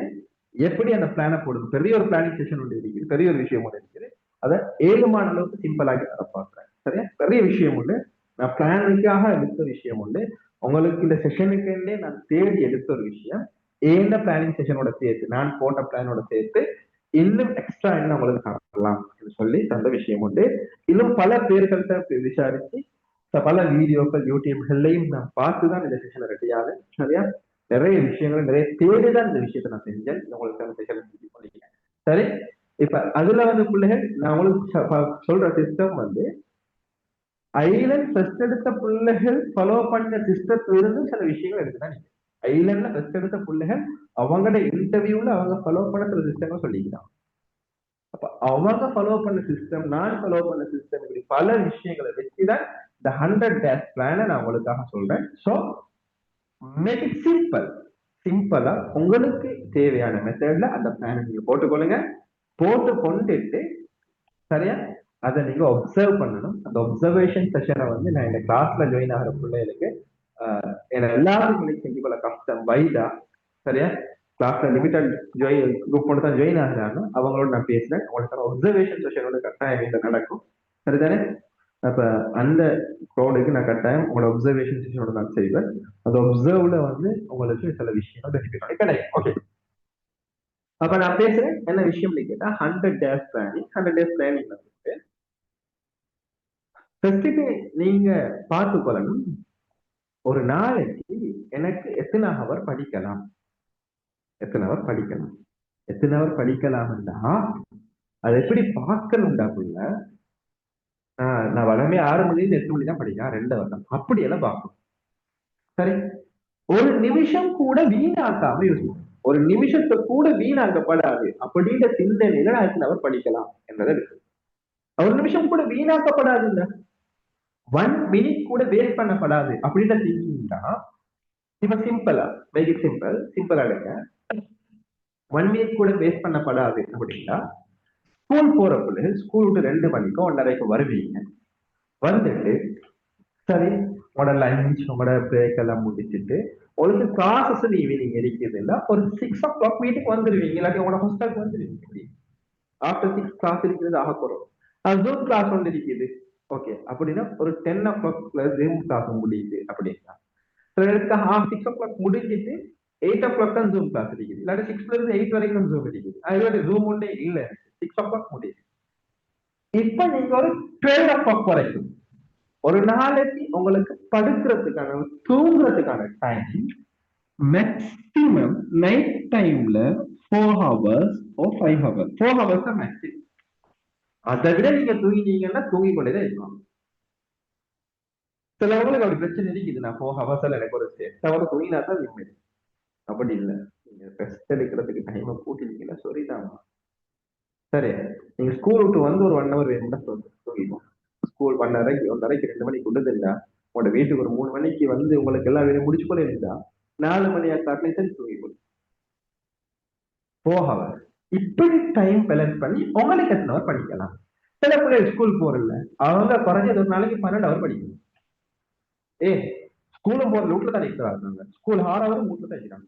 அந்த 6 hour இன்னும் 6 hour படிக்கணும். ஸ்கூல் போற பிள்ளைகள் செல்ஃபா 6 hour படிக்கணும் குறைஞ்சது. சரி, அப்படி உங்களுக்கு எத்தனை ஹவர் படிக்கலாம் என்றதை போட்டுக்கொள்ளுங்க. ஒருத்தர் 6 hour படிக்கலாமா? ஒருத்தர் 6 hour படிக்கலாமா? படிக்கலாம்டா அதை நீங்க உடைக்கணும். நான் சொன்ன மாதிரி போது ப்ரியோரிட்டி ஆர்டர். ப்ரியோரிட்டி ஆர்டர்னா உங்களோட 3 பாடத்துல எந்த பாடம் உங்களுக்கு ஆக கடினமாக இருக்குது அதை பாருங்க. எக்கானமிக்ஸா எக்கானமிக்ஸ் கடினம், அக்கௌண்டிங்கா அக்கௌண்டிங் கடினம், பிசினஸா பிசினஸ் கடினம். கடினமாக இருக்கிற பாடத்துக்கு கூடுதலான நேரத்தை ஒதுக்குங்க. ஆக கஷ்டமான ஆக சிரமமான பாடத்துக்கு கூடுதலான நேரத்தை ஒதுக்குங்க. சரி, ஓகே, 1 minute வெயிட் பண்ணுங்க. இந்த ப்ளூடூத்ல சார்ஜ் இல்லை, அடுத்த ப்ளூடூத் கனெக்ட் பண்ணிட்டு உங்களை கான்டாக்ட் பண்றேன்.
Okay, sorry for the distraction and disturb.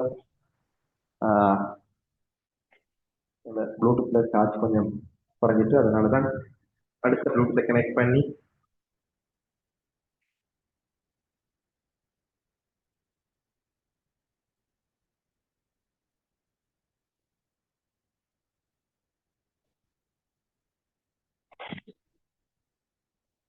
உங்களுக்கு சரி. ஓகே, இப்போ உங்களுக்கு பேசுற விஷயம் கொஞ்சம் கிளியரா கேக்குதான்னு இந்த ஒரு தடவை யாராச்சும் கன்ஃபார்ம் பண்ணி நீங்க இந்த அவசரமா சொல்லுங்க, கேக்குதான்னு. ஓகே, ஜஸாக்குமுல்லாஹ் ஹைர், தேங்க்யூ. சரி, 6 ஹவர்ஸ் ப்ரியோரிட்டி ஆர்டர்ல உங்களுக்கு தெரியும் எந்த பாடம் உங்களுக்கு கஷ்டம் என்று சொல்லி அதை பிரிச்சு கொள்ளுங்க. அப்படியே மூணா பிரிச்சு கொள்ளுங்கன்னு சொன்னா, இப்ப நீங்க அக்கௌண்டிங் கஷ்டம் அப்படின்னு யோசிக்கிறீங்களா, அக்கௌண்டிங்க்கு கூடுதலான நேரம் ஒதுக்கணும். ரெண்டு இப்ப 6 ஹவர் 6 ஹவர்ஸ் 3 ஹவர்ஸ் அக்கௌண்டிங்க்கு ஒதுக்கணும். மீதி இருக்கக்கூடிய பேலன்ஸ் இருக்கக்கூடிய 3 ஹவர்ஸ் ரெண்டா பிரிச்சு எக்கானமிக்ஸுக்கு 1.5 hour, அக்கௌண்டிங்க்கு 1.5 hour அப்படின்னு இருக்கு. சரி, இது கட்டாயம் செய்ய வேண்டிய வேலை. சரி, அப்ப டைமும் ஃபெஸ்ட்டுக்கு மேனேஜ் பண்ணிக்கணும். ஒரு நாளைக்கு நான் எத்தனை ஹவர்ஸ் படிக்க போறேன், அதான் ஃபெஸ்ட்டுக்கு நீங்க ஒவ்வொரு நாளும் பிளான் பண்ணி கொள்ளணும். அதை வந்து எப்படி பிளான் பண்ணி கொள்ளணும்னா, இப்ப இன்னைக்கு வந்து ஏப்ரல் 29 ஏப்ரல் 29 இப்படி பிளானா போடுங்க.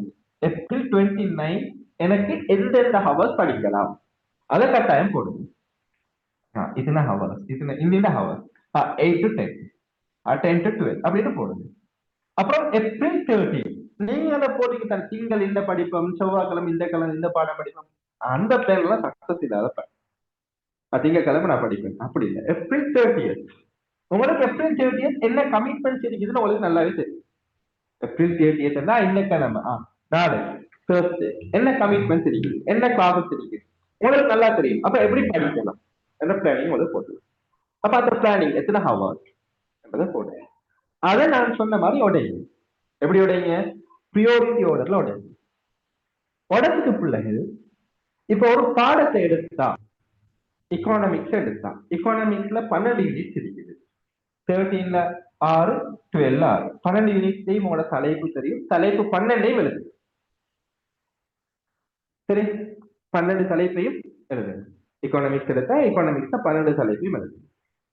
12 தலைப்பையும் எழுதி அந்த 12 தலைப்புல எந்த பாடத்துல, இப்ப 1வது பாடம் பொருளியல் அறிமுகம் அப்படின்னா 1வது பாடத்துல வந்து எனக்கு நான் எக்கானமிக்ஸுக்கு ஒரு நாள் ஒதுக்கிக்கிறேன். ஒரு நாள்ல இத்தனை ஹவர்ஸ் ஒதுக்கிக்கிறேன். ஏப்ரல் 29 ஒதுக்கிக்கிற டைம் வந்து 3 ஹவர் எக்கானமிக்ஸ். எனக்கு அந்த 3 ஹவர் போதும் அப்படின்னு உங்களுக்கு கெஸ்ட் பண்ண ஏழுமாக இருக்கும். சில பாடங்கள் உங்களுக்கு நல்ல அத்துப்படியா இருக்கும், அதுக்கு இத்தனை டைம் போதும், இத்தனை ஹவர்ஸ் போதும் ரிவைஸ் பண்ணி பாக்குறது அப்படின்னா அத்தனை ஹவர்ஸ்ல அந்த பாடத்தை அப்ப இந்த இடத்துல எக்கானமிக்ஸ் அந்த இடத்துல எழுதி எக்கான்ல போடுங்க ஃபுல்ல. இத்தனை மணி 8 மணி 10 மணி போட்டிக்கிறேன்.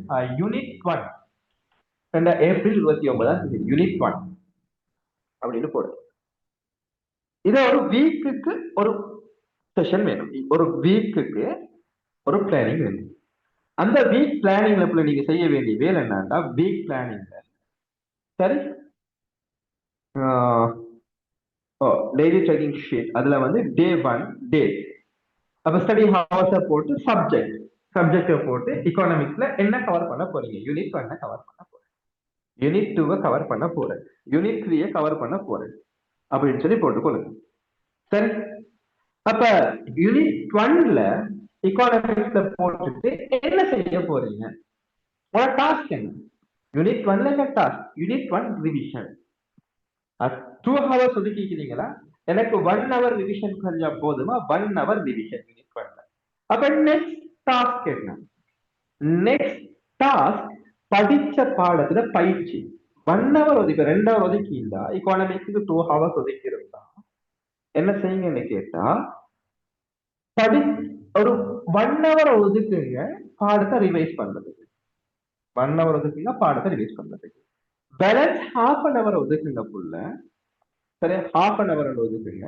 சில நேரத்துக்கு உங்களுக்கு முழு சிலபஸ் முடிஞ்சிருந்தா ஒரு மாதிரியும், இப்ப ஸ்கூல்லயோ கிளாஸ்லயோ பாடங்கள் படிச்சு கொண்டிருக்கிறீங்க, சிலபஸ் முடியல, அப்படி நீங்க பிளானிங் போட வேண்டிய மெத்தடும் முடியாது.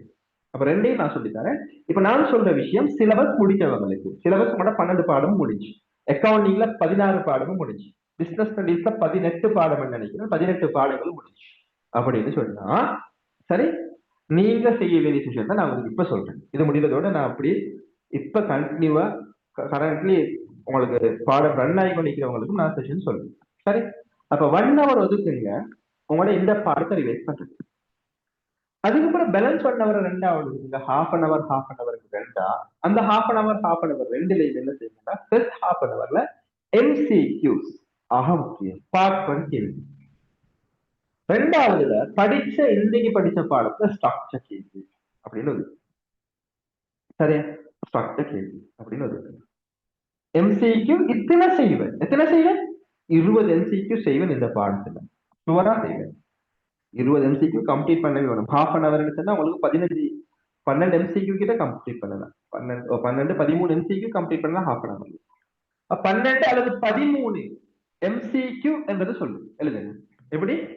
ஃபர்ஸ்ட்டுக்கு நீங்க என்ன செய்யுங்க, எக்கானமிக்ஸுக்கு ஃபர்ஸ்ட்டுக்கு உங்களுக்கு ஒரு நாளைக்கு எத்தனை ஹவர் படிக்கலாம் அப்படின்றத போடுங்க. அதுக்கு பிறகு உங்களோட ப்ரியாரிட்டி ஆர்டர்ல எந்தெந்த பாடத்துக்கு எப்படி எத்தனை ஹவர்ஸ் ஒதுக்க போறீங்க. 6 ஹவர்ல அக்கௌண்டிங் எழுதவர், எக்கானமிக்ஸ் எழுதவர், பிஎஸ்சி எழுதலாம் அப்படின்னு ஒதுக்குங்க. பாடத்துக்கு 3 பாடத்துக்கும் தெரியும் அந்த ஹவர்ஸ். பிறகு எக்கானமிக்ஸுக்கு நான் எடுப்போமே 2 ஹவர்ஸ் சொல்லி, எக்கானமிக்ஸுக்கு 2 ஹவர்ஸ் நீங்க ஒதுக்கிக்கிறீங்கன்னா ஃபர்ஸ்ட் 1 ஹவர்ல இன்றைக்கு நான் இந்த சாப்டரை படிப்பேன் போடுங்க. ஏப்ரல் 29 நான் இந்த சாப்டர் படிப்பேன், இந்த சாப்டர். அடுத்த செகண்ட் ஹவர்ல first half an hour 15 MCQ கட்டாயம் செய்வேன். அடுத்த ஹாஃப் அன் ஹவர் ஒரு பார்ட் 2 கேள்விக்கு ஃபுல்லா ஆன்சர் எழுதி பார்ப்பேன். எக்கானமிக்ஸ்ல பிசினஸ் ஸ்டடீஸ்ல நாங்க செய்த தவறு பேப்பர் செய்ய போல கேள்வியை பார்ப்போம், ஆன்சர் தெரியும், கேள்வியை பார்ப்போம், ஆன்சர் தெரியும் அப்படின்னு ஸ்கிப் பண்ணி போவோம். ஒரு காலம் உங்க வீட்டுல எழுதி பார்த்துருக்க மாட்டோம். ஃபைனல் பேப்பர் எழுதினா சாரி தான் மார்க்ஸே வராது. எழுதி பார்க்கணும், எழுதி திருத்தி பார்க்கணும். மார்க்ஸ் எத்தனை வருது உங்களோட டீச்சர்கிட்ட கொண்டு போய் கொடுத்து திருத்தி பாருங்க. அவங்களுக்கு வேலை வைங்க, அவங்களுக்கு வேலை வாங்குங்க. அவங்க ஒண்ணு படிச்சு தாரத்துக்கு தான் நினைக்கிறாங்க. சரி, நாங்க படிச்சு தாரத்துக்கு நினைக்கிறோம், எங்கிட்ட வேலை வாங்குங்க. அதான் நான் தான் சொல்றேன். ஏன்னா பிள்ளைகளுக்கு ஸ்கூல் ஈடுபடி வேலை வாங்குங்க, புள்ள வந்து கேளுங்க. நாங்க இருக்கிறது அதுக்கு தான். எங்களுக்கு கவர்மெண்ட் செலவு தரதுக்கு, உங்களுக்கு படிச்சு தரதுக்கு. அப்ப நான் உங்களுக்கு தானே வேலை செய்யணும், வேற யாருக்கு வேலை செய்யல. எங்களை சும்மா கூப்பிட்டா நீங்க செய்யலையே, கொண்டு வாங்க பேப்பரை, சரி திருத்தி தாங்க கொண்டு தாங்க திருத்தி தாரது அப்படின்னு சொல்லி உங்களோட டீச்சர் மட்டும் கொண்டு போய் கொண்டு சரி திருத்தி தாங்க, மார்க்ஸ் போட்டுதான் செஞ்சு மார்க்ஸை போட்டு பாருங்க எத்தனை மார்க்ஸ் வருது அப்படின்னு சொல்லி. அப்ப உங்களுக்கு கான்பிடன்ஸ் வரும் இந்த பாடம் செய்ய. அதுக்கப்புறம் அடுத்த பாடத்துக்கு இப்ப அடுத்த நாள் இந்த பாடத்துக்கு 2 நாள் போகும். அப்ப 30 1ஆம் தேதியும் சேர்த்து. அப்ப உங்களோட 12 பாடமும் முடிஞ்சிடும். ஒரு குறிப்பிட்ட நாள்ல, ஒரு மாசம் 1.5 மாசத்துக்குள்ள 12 பாடம் ரிவைஸ் பண்ணி மறுபடியும் ஸ்டார்ட் பண்ணுவோம். அப்ப 3 தடவை பாடம் ரிவிஷன் பண்ணி முடியும். இந்த இடப்பட்ட நான் ஒரு பாடத்துக்கும் சொல்லி கொண்டிருக்கேன், இது 3 வருஷம் அப்ளை பண்ணும். சனிக்கிழமை ஞாயிற்றுக்கிழமை இந்த மாதிரி நேரில் ஸ்டாஃப் குறவுன்னா உங்களுக்கு பெரிய டைம் ஒன்று இருக்கும். அந்த டைம்ல பிள்ளைகள் என்ன செய்யுங்கன்னு சொன்னா, இல்லாட்டி நீங்க இப்படி செஞ்சாலும் ஓகே. ஒரு நாள் இடையில உதாரணமா சொல்லுவே, ஃபர்ஸ்ட் 5 நாளும் நாங்க 5 பாடத்தை போட்டுட்டோம். இப்ப 6வது நாள் ஒரு 2 hours ஃபுல் பார்ட் 1 பேப்பர் கிளம்பி கட்டாயம் செஞ்சு பார்க்கணும். ஃபுல் பார்ட் 1 பேப்பர் சரி, ஒரு ஃபுல் பார்ட் பேப்பர் எழுதி பார்க்கணும். எல்லா முழு வருஷம்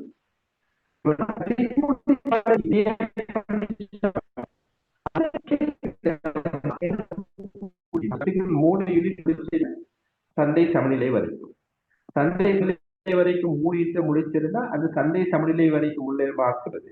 அக்கௌண்டிங்கை பொறுத்த வரைக்கும் அக்கௌண்டிங் செய்ய வேண்டிய மெத்தட் என்னன்னா, அக்கௌண்டிங் ஹவர்ஸ் டைம் ஒதுக்கிட்டு நீங்க ஒதுக்கணும் கேள்விக்கான டாஸ்க் தான் ஒதுக்கணும். உங்களுக்கு பார்ட் 1 ஒதுக்குறதுன்னு எப்படி அக்கௌண்டிங் ரெண்டா பிரிக்கணும். பார்ட் 1 வேற, பார்ட் 2 வேறையா பிரிக்கணும் உங்களோட டைம்.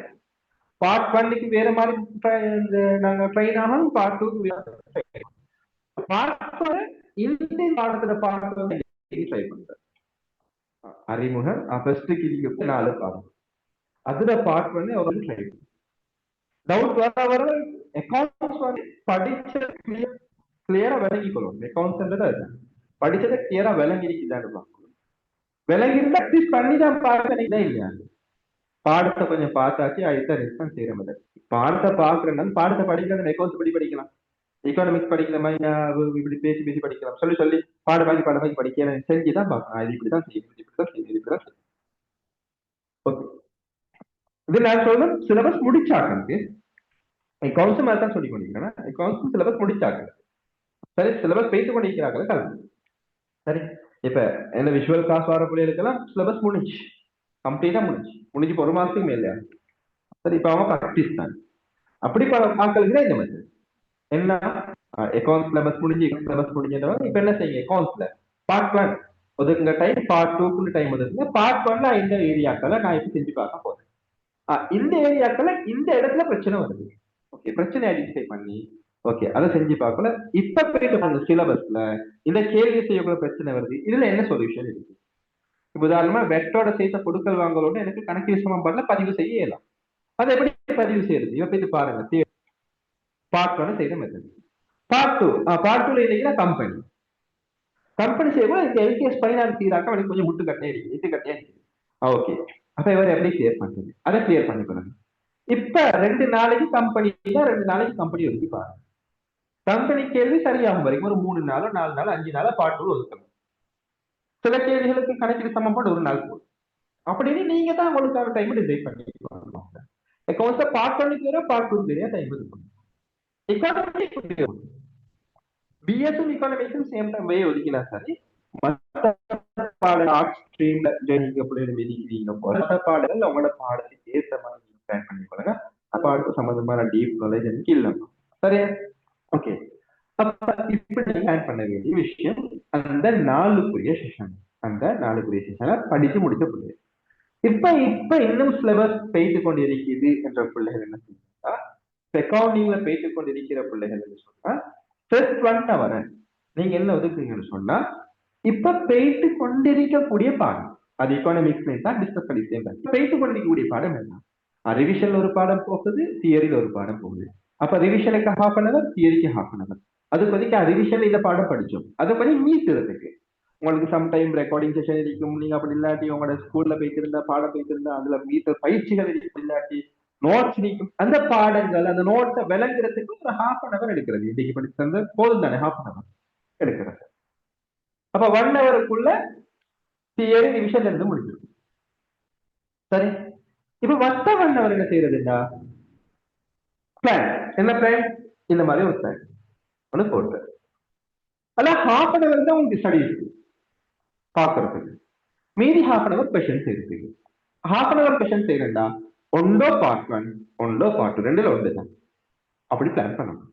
சரி, அப்ப இப்படி உங்களுக்கான டே பிளானை போட்டுக்கொள்ளணும். 12 மணி வெள்ள 4 மணி அப்படின்னு போட்டு ஒரு 1/2 hour 6 hours போட்டுக்கொண்டு ஒரு வீக்குக்கான பிளானை ஃபுல்லா போட்டுக்கிறோம். ஒரு வீக்குக்கு நான் இப்ப அடுத்த 7ஆம் தேதி வரைக்கும் என்ன செய்ய போறேன் அப்படின்னு சொல்லி போட்டுக்கொள்ளணும். சரியா? போட்டுக்கொண்டுக்குள்ள இப்ப நீங்க வீக்லி சமரி ஒண்ணு செய்யணும்.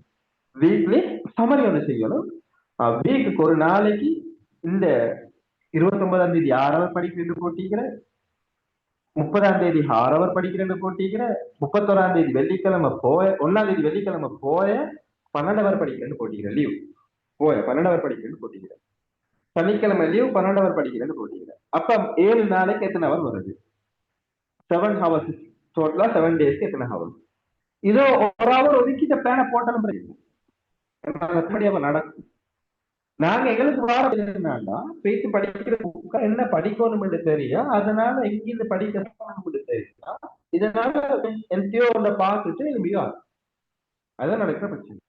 இப்படி ஒரு முறையான திட்டமிடல் ஒன்று இருந்தா கட்டாயம் மேல நடக்கும்.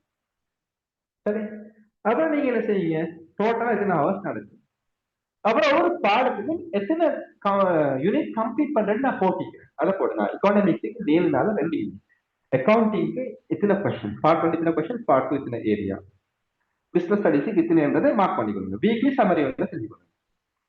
சரி, ஓகே. இப்ப நீங்க அந்த வீக்லி சம்மரியில ஐடென்டிஃபை பண்ணணும், இந்த டாபிக்ஸ் நான் படிச்சிருக்கிறேன் 7 நாள், இத்தனை ஹவர் படிச்சிருக்கிறேன், இதுல எனக்கு கஷ்டமான பகுதி தான். 3வது விஷயம், கஷ்டமான பகுதி இதுதான். டே பிளான போட்டாச்சு தானே, இப்ப வீக்குக்கான சம்மரியை செய்வீங்க. 7 நாள் முடிஞ்ச பிறகு தான் நீங்க செய்யணும். இதை 7 நாள் முடிஞ்ச பிறகு செய்யணும். சரி, எப்படி ஒவ்வொரு நாளுக்கும் ஒரு பிளான போட்டு நடந்து கொண்டு போறாங்க. 7 நாள் முடிஞ்ச பிறகு 7வது நாள் முடிஞ்சிட்டு இந்த 7 நாள் எத்தனை ஹவர் படிச்சேன்? ஒரு 50 ஹவர் படிச்சீங்க. உங்களுக்கு ஒரு திருப்தி வரும், நான் 50 ஹவர் படிச்சேன் 7 நாள்ல, இப்படி படிச்சீங்கன்னா உங்களுக்கு ஒரு திருப்தியோட கட்டாயம் வரும். சரி, 7 நாளைக்கு எத்தனை ஹவர்ஸ் படிச்சு? சரி, எக்கானமிக்ஸ் தனியா போட்டு எத்தனை டாபிக் கம்ப்ளீட் பண்ணிக்கிறேன்? இல்லாட்டி ஒவ்வொரு பாடத்துக்கும் தனித்தனியா இத்தனை ஹவர், எக்கானமிக்ஸ் இத்தனை ஹவர், பிஎஸ் இத்தனை ஹவர், 3க்கும் தனித்தனி டேபிள்ல சமரி செஞ்சால் மிச்சம். எக்கானமிக்ஸுக்கு 10 ஹவர் ஒதுக்கிக்கிறேன், எக்கானமிக் பிசினஸ் ஸ்டடிஸுக்கு 20 ஹவர், அக்கௌண்டிங்க்கு 20 ஹவர், அப்படி ஒதுக்கிக்கிறேன். அப்படி சும்மா சொல்லுவோம். அதுல எத்தனை டாபிக் கம்ப்ளீட் பண்ணேன்? டாபிக்கா போட்டுக்கணும். போட்டு கொண்டுட்டு பிள்ளைகள் டாபிக்ல சரியா வீக்கான ஏரியா என்ன? இப்ப நான் படிச்சதுல எனக்கு இதுதான் கஷ்டமான பகுதி, இதைத்தான் நான் இந்த மாதிரி கூட பண்ணணும். அதுக்கப்புறம் சொன்னேன் தானே, இங்க நீங்க எக்ஸாம் செய்யற மாதிரி பார்ட் 1 பார்ட் செஞ்சு உங்களோட டீச்சர்ஸ் கிட்ட கொடுத்து திருத்துங்கன்னு சொல்லி படிச்ச பாடத்துல இப்ப டீச்சர்ஸ் கிட்ட 7 நாளைக்கும் 70 மார்க்ஸ் கேள்வி கொடுத்திருந்தா அந்த 70க்கு நீங்க எத்தனை எடுத்தீங்க? மார்க்ஸா போட்டு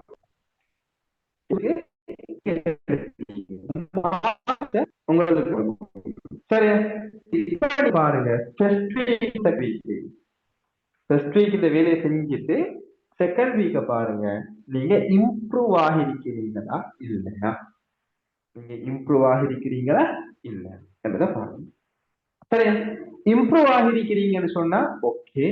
இம்ப்ரூவ் ஆகலண்டா, இல்ல நான் இன்னும் இம்ப்ரூவ் ஆகல, இன்னும் என்ன மார்க் குறைவா தான் இருக்குது அப்படின்னா எந்த ஏரியாக்கள்ல பிரச்சனை இருக்குதோ அந்த ஏரியாவை ஒரு குறிப்பிட்ட அந்த பாடத்தோட சம்பந்தப்படுத்தப்பட்ட டீச்சரோட அணுகி, சரி இந்த பாடத்துல பிரச்சனை இருக்குது, எப்படி சரி எனக்கு முடிச்சுட்டாங்க அப்படின்னு அவர் கை கால குடிச்சு சரி என்ன செய்யுங்க, அந்த பாடத்தை கிளியர் பண்ணிக்கொள்ளுங்க. இல்லாட்டி வேற ஒன்றும் செய்யல. சரி, ஓகே. இப்ப நீங்க பாருங்க, டீச்சர் இப்ப நான் சொல்லுங்க, டீச்சருக்கு இது திருத்தி இருக்கு சொல்லி டீச்சர்கிட்ட கேளுங்க, நான் எழுதிக்கிறேன் சரியா ஓகேயா, இப்ப இடத்துல இம்ப்ரூவ்மெண்ட் விளங்குதா? டீச்சர் ஒரு கமெண்ட் வந்து தருவாரு. இப்ப நான் ஏன கிளாஸ் பிள்ளைகளுக்கு நான் சொன்னேன் ஒப்சர்வேஷன், நான் உங்களுக்கு கமெண்ட் தருவேன், என்ன செஞ்சீங்க என்ன ஓகே ஓகே நீங்க ஓகே பர்ஃபெக்ட் அப்படின்னு சொல்லி உங்களுக்கு நான் வந்து கமெண்ட் வந்து தருவேன். சரி, ஓகே. இப்ப மந்த்லி கடைசியா 4 வீக் முடிஞ்ச பிறகு பாருங்க கம்ப்ளீட். இப்ப டே செஷன் ஓகே, அவங்களுக்கு வீக்லி செஷன்ல செய்ய வேண்டியது எத்தனை ஹவர், எத்தனை டாபிக், எது வீக் ஏரியா, எத்தனை மார்க்ஸ், டீச்சர் என்ன சொல்றாரு, நான் இம்ப்ரூவ் ஆகிக்கிறேன்னா இல்லை, இந்த விஷயங்களை வீக்ல பார்க்கணும். ஓகே, அது அடுத்த மந்த்லி கடைசியா ஃபைனல் கடைசியா மந்த்துக்கு ஒரு சமரி நீங்க செய்யணும்.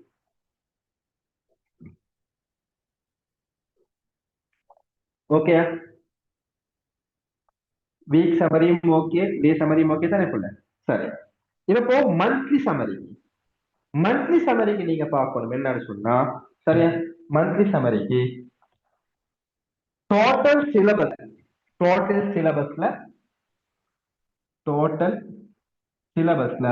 எத்தனை பெர்சன்டேஜ் கம்ப்ளீட் ஆகுது, டோட்டல் சிலபஸ்ல எத்தனை பெர்சன்டேஜ் கம்ப்ளீட் ஆகி இருக்குது? அப்படின்னா 12 பாடத்துல 5 பாடத்தை முடிச்சுட்டேன். 3 மாசம் இருக்குது, 1வது மாசம் முடியப்பல 5 பாடத்தை கம்ப்ளீட்டா முடிச்சுக்கணும், ஃபுல் திருப்தி. அக்கௌண்டிங்ல 16 பாடத்துல 10 பாடம் 10 படி ஃபுல் திருப்தி. 1 மாசம் முடியப்போ அந்த திருப்தி வந்துடும். இப்ப பிசினஸ் ஸ்டடீஸ்ல எத்தனை பாடம் திருப்தியா முடிச்சிருக்கிறேன் பாருங்க. அதுக்கு பிறகு பாருங்க ஏன்னா கான்பிடன்ஸ் லெவல் எனக்கு இப்ப என்னால் 7 மணி நான் ஃபர்ஸ்ட் சொன்னேன் அது வந்திருக்குதா, இந்த முறையான பயிற்சி செஞ்சா வரும் கரெக்டா. 2வது பாருங்க கான்பிடன்ஸ் லெவல், கான்ஃபிடென்ட் லெவல். சரி, நான் இது சம்மரி ஒன்று வேணும்னா செஞ்சு நாளைக்கு குரூப் ஒன்ல போட்டேன், என்னென்ன மாதிரி போடணும்னு சொல்லி நாளைக்கு செஞ்சு நான் அவங்களுக்கு எல்லா குரூப்லையும் போட்டேன். டே பிளான் எப்படி வரணும், வீக்லி பிளான் எப்படி வரணும், மந்த்லி பிளான் வரும்போது சம்மரி வந்து கட்டாயம் போடுறேன்னா சரி. இல்லாட்டி சில நேரத்துக்கு உங்களுக்கு அண்டர்ஸ்டாண்டிங் இல்லை, நான் ரெக்கார்டிங் செஷனையும் போடுவேன், அதையும் திரும்ப திரும்ப பார்த்துக்கொள்ளுங்க. அண்டர்ஸ்டாண்டிங் இல்லாமல் இருக்கலாம், அதனால நான் உங்களுக்கு செஷனோட செஞ்சு போடுவேன். நீங்க அதை ஷார்ட்டை கம்ப்ளீட் பண்ணிக்கொண்டே போனீங்கன்னா ஈஸியா இன்ஷால்லா ஃப்ரீயே வரும். வந்த பிறகு என்னைய கண்டெக்ட் பண்ணுங்க. சரி, ஓகே. அடுத்த பிள்ளைகள் பாஸ் பேப்பர்ல எந்த மாதிரி பெர்ஃபார்மன்ஸ் பண்ணிக்கிறீங்க? ஓகே, இப்படி மார்க்ஸ் போடி இருக்குது. சரி, 1 மந்த் முடிஞ்சு 1 மந்த் முடிஞ்சு சரியா? அப்ப கடைசி என்ன கேட்டீங்க புள்ள?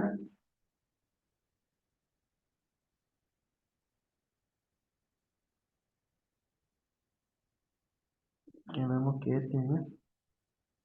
அப்போ நிறைய கெட்டு வந்தீங்க. கடைசியா கேட்டவர் கொஞ்சம் எனக்கு அந்த திரும்ப கேளுங்க. கடைசியா கெட்டு வந்து போட்டீங்க 100 days பிளான் சம்பந்தமா. திரும்ப கொஞ்சம் கேளுங்கள.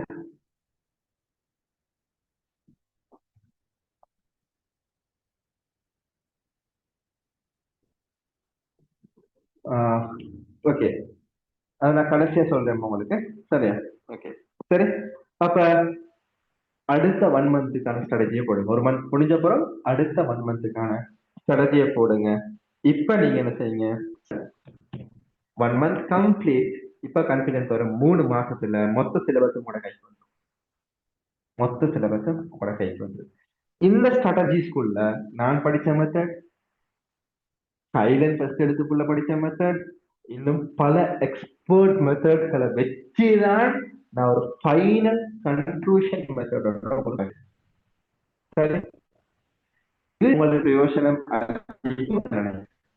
இந்த ஃபுல் பிளான் உங்களுக்கு விளங்கிச்சா எப்படி போடணும்? இப்படி 3 மாசத்துக்கு நீங்க போட்டீங்கன்னா 100 days பிளானிங் விளங்கிச்சா? ஓகே,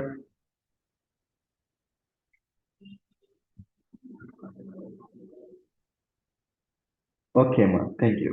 சரி, அப்ப நாளைக்கு நான் கட்டாயம் உங்களுக்கான இந்த செஷனோட போடுறேன். சரி, நான் இவ்வளவுதான் இன்னைக்கு நான் பேச எடுத்துக்கொண்ட விஷயம் பிள்ளைகள்.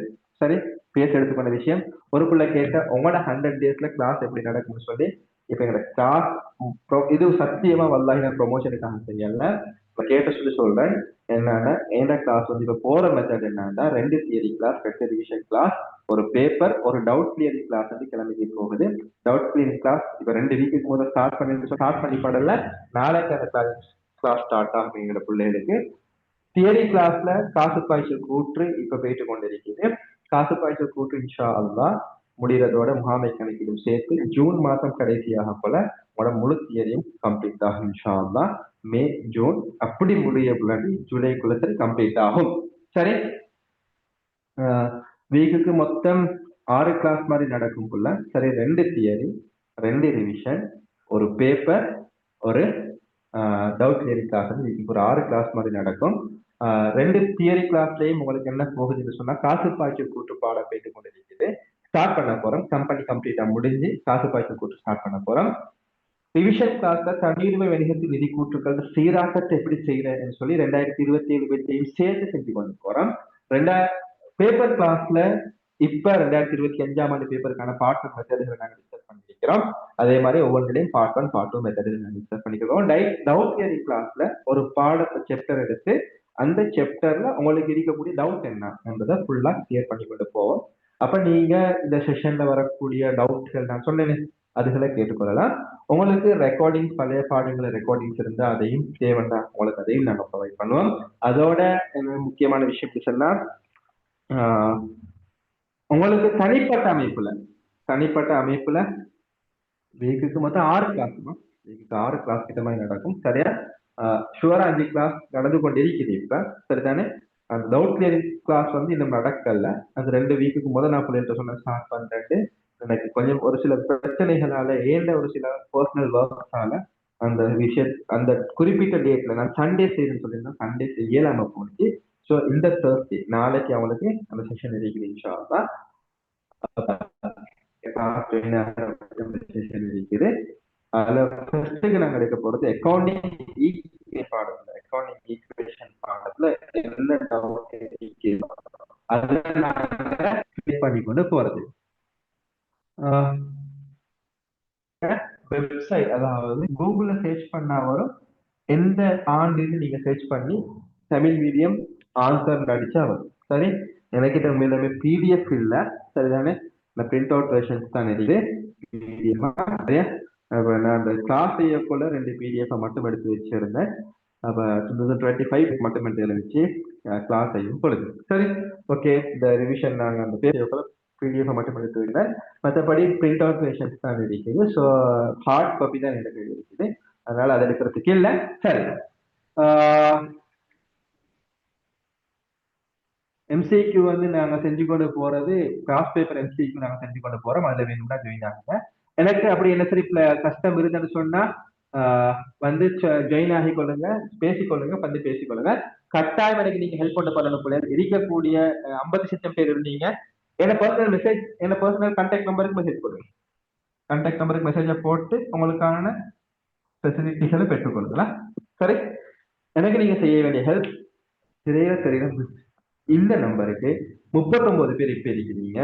இந்த 39 பேரும் என்னால உங்களுக்கு மெசேஜ் கிடைச்சிருந்தா மட்டும் இந்த செஷன்ல சரி ஒரு 2 hours கம்ப்ளீட்டா செய்யப்பட்டிருக்குது. உங்களுக்கு இன்றைக்கு என்ன பிரயோஜனம் கிடைச்சின்னா மட்டும் எனக்கு ஜூம்ல ஒரு மோட்டிவேஷன் ஒரு டிப் செய்யணுமாக இருந்தா என்ன குறைபாடு இருந்துச்சு, என்ன நிறைய இருந்துச்சு என்றத ஒரு ஃபீட்பேக் எனக்கு போட்டீங்கன்னா தான் இந்த முறை செஷன் செய்யறதுக்கு அது எனக்கு மோட்டிவேஷனாக இருக்கு. சரி, அப்ப கட்டாயம் எனக்கு அதை நான் எதிர்பார்க்கிறேன். என்னத்துக்கு அது மட்டும் நீங்க எனக்கு செஞ்சா போதும், வேற ஒன்றே நான் உங்களுக்கு எதிர்பார்க்கல. சரி, எனக்கு இன்னொரு டிப் ஒன்று செய்யுங்க, உங்களுடைய ஈவெண்ட்டை வேண்டிக் கொள்ளுங்க இன்னும் ஒரு டிப் செய்யறதுக்காக. சரி, ஆனா கொஸ்டின் மார்க் போட்டிருக்கீங்க. ஆனான்னு ஒருக்குள்ள என்ன கீழே இறங்கலமா எனக்கு ஆர்டரா பார்த்து கொண்டிருக்க கிடைக்கல. என்ன விஷயமா ரெண்டு கொஸ்டின் மார்க் நீங்க போட்டீங்க?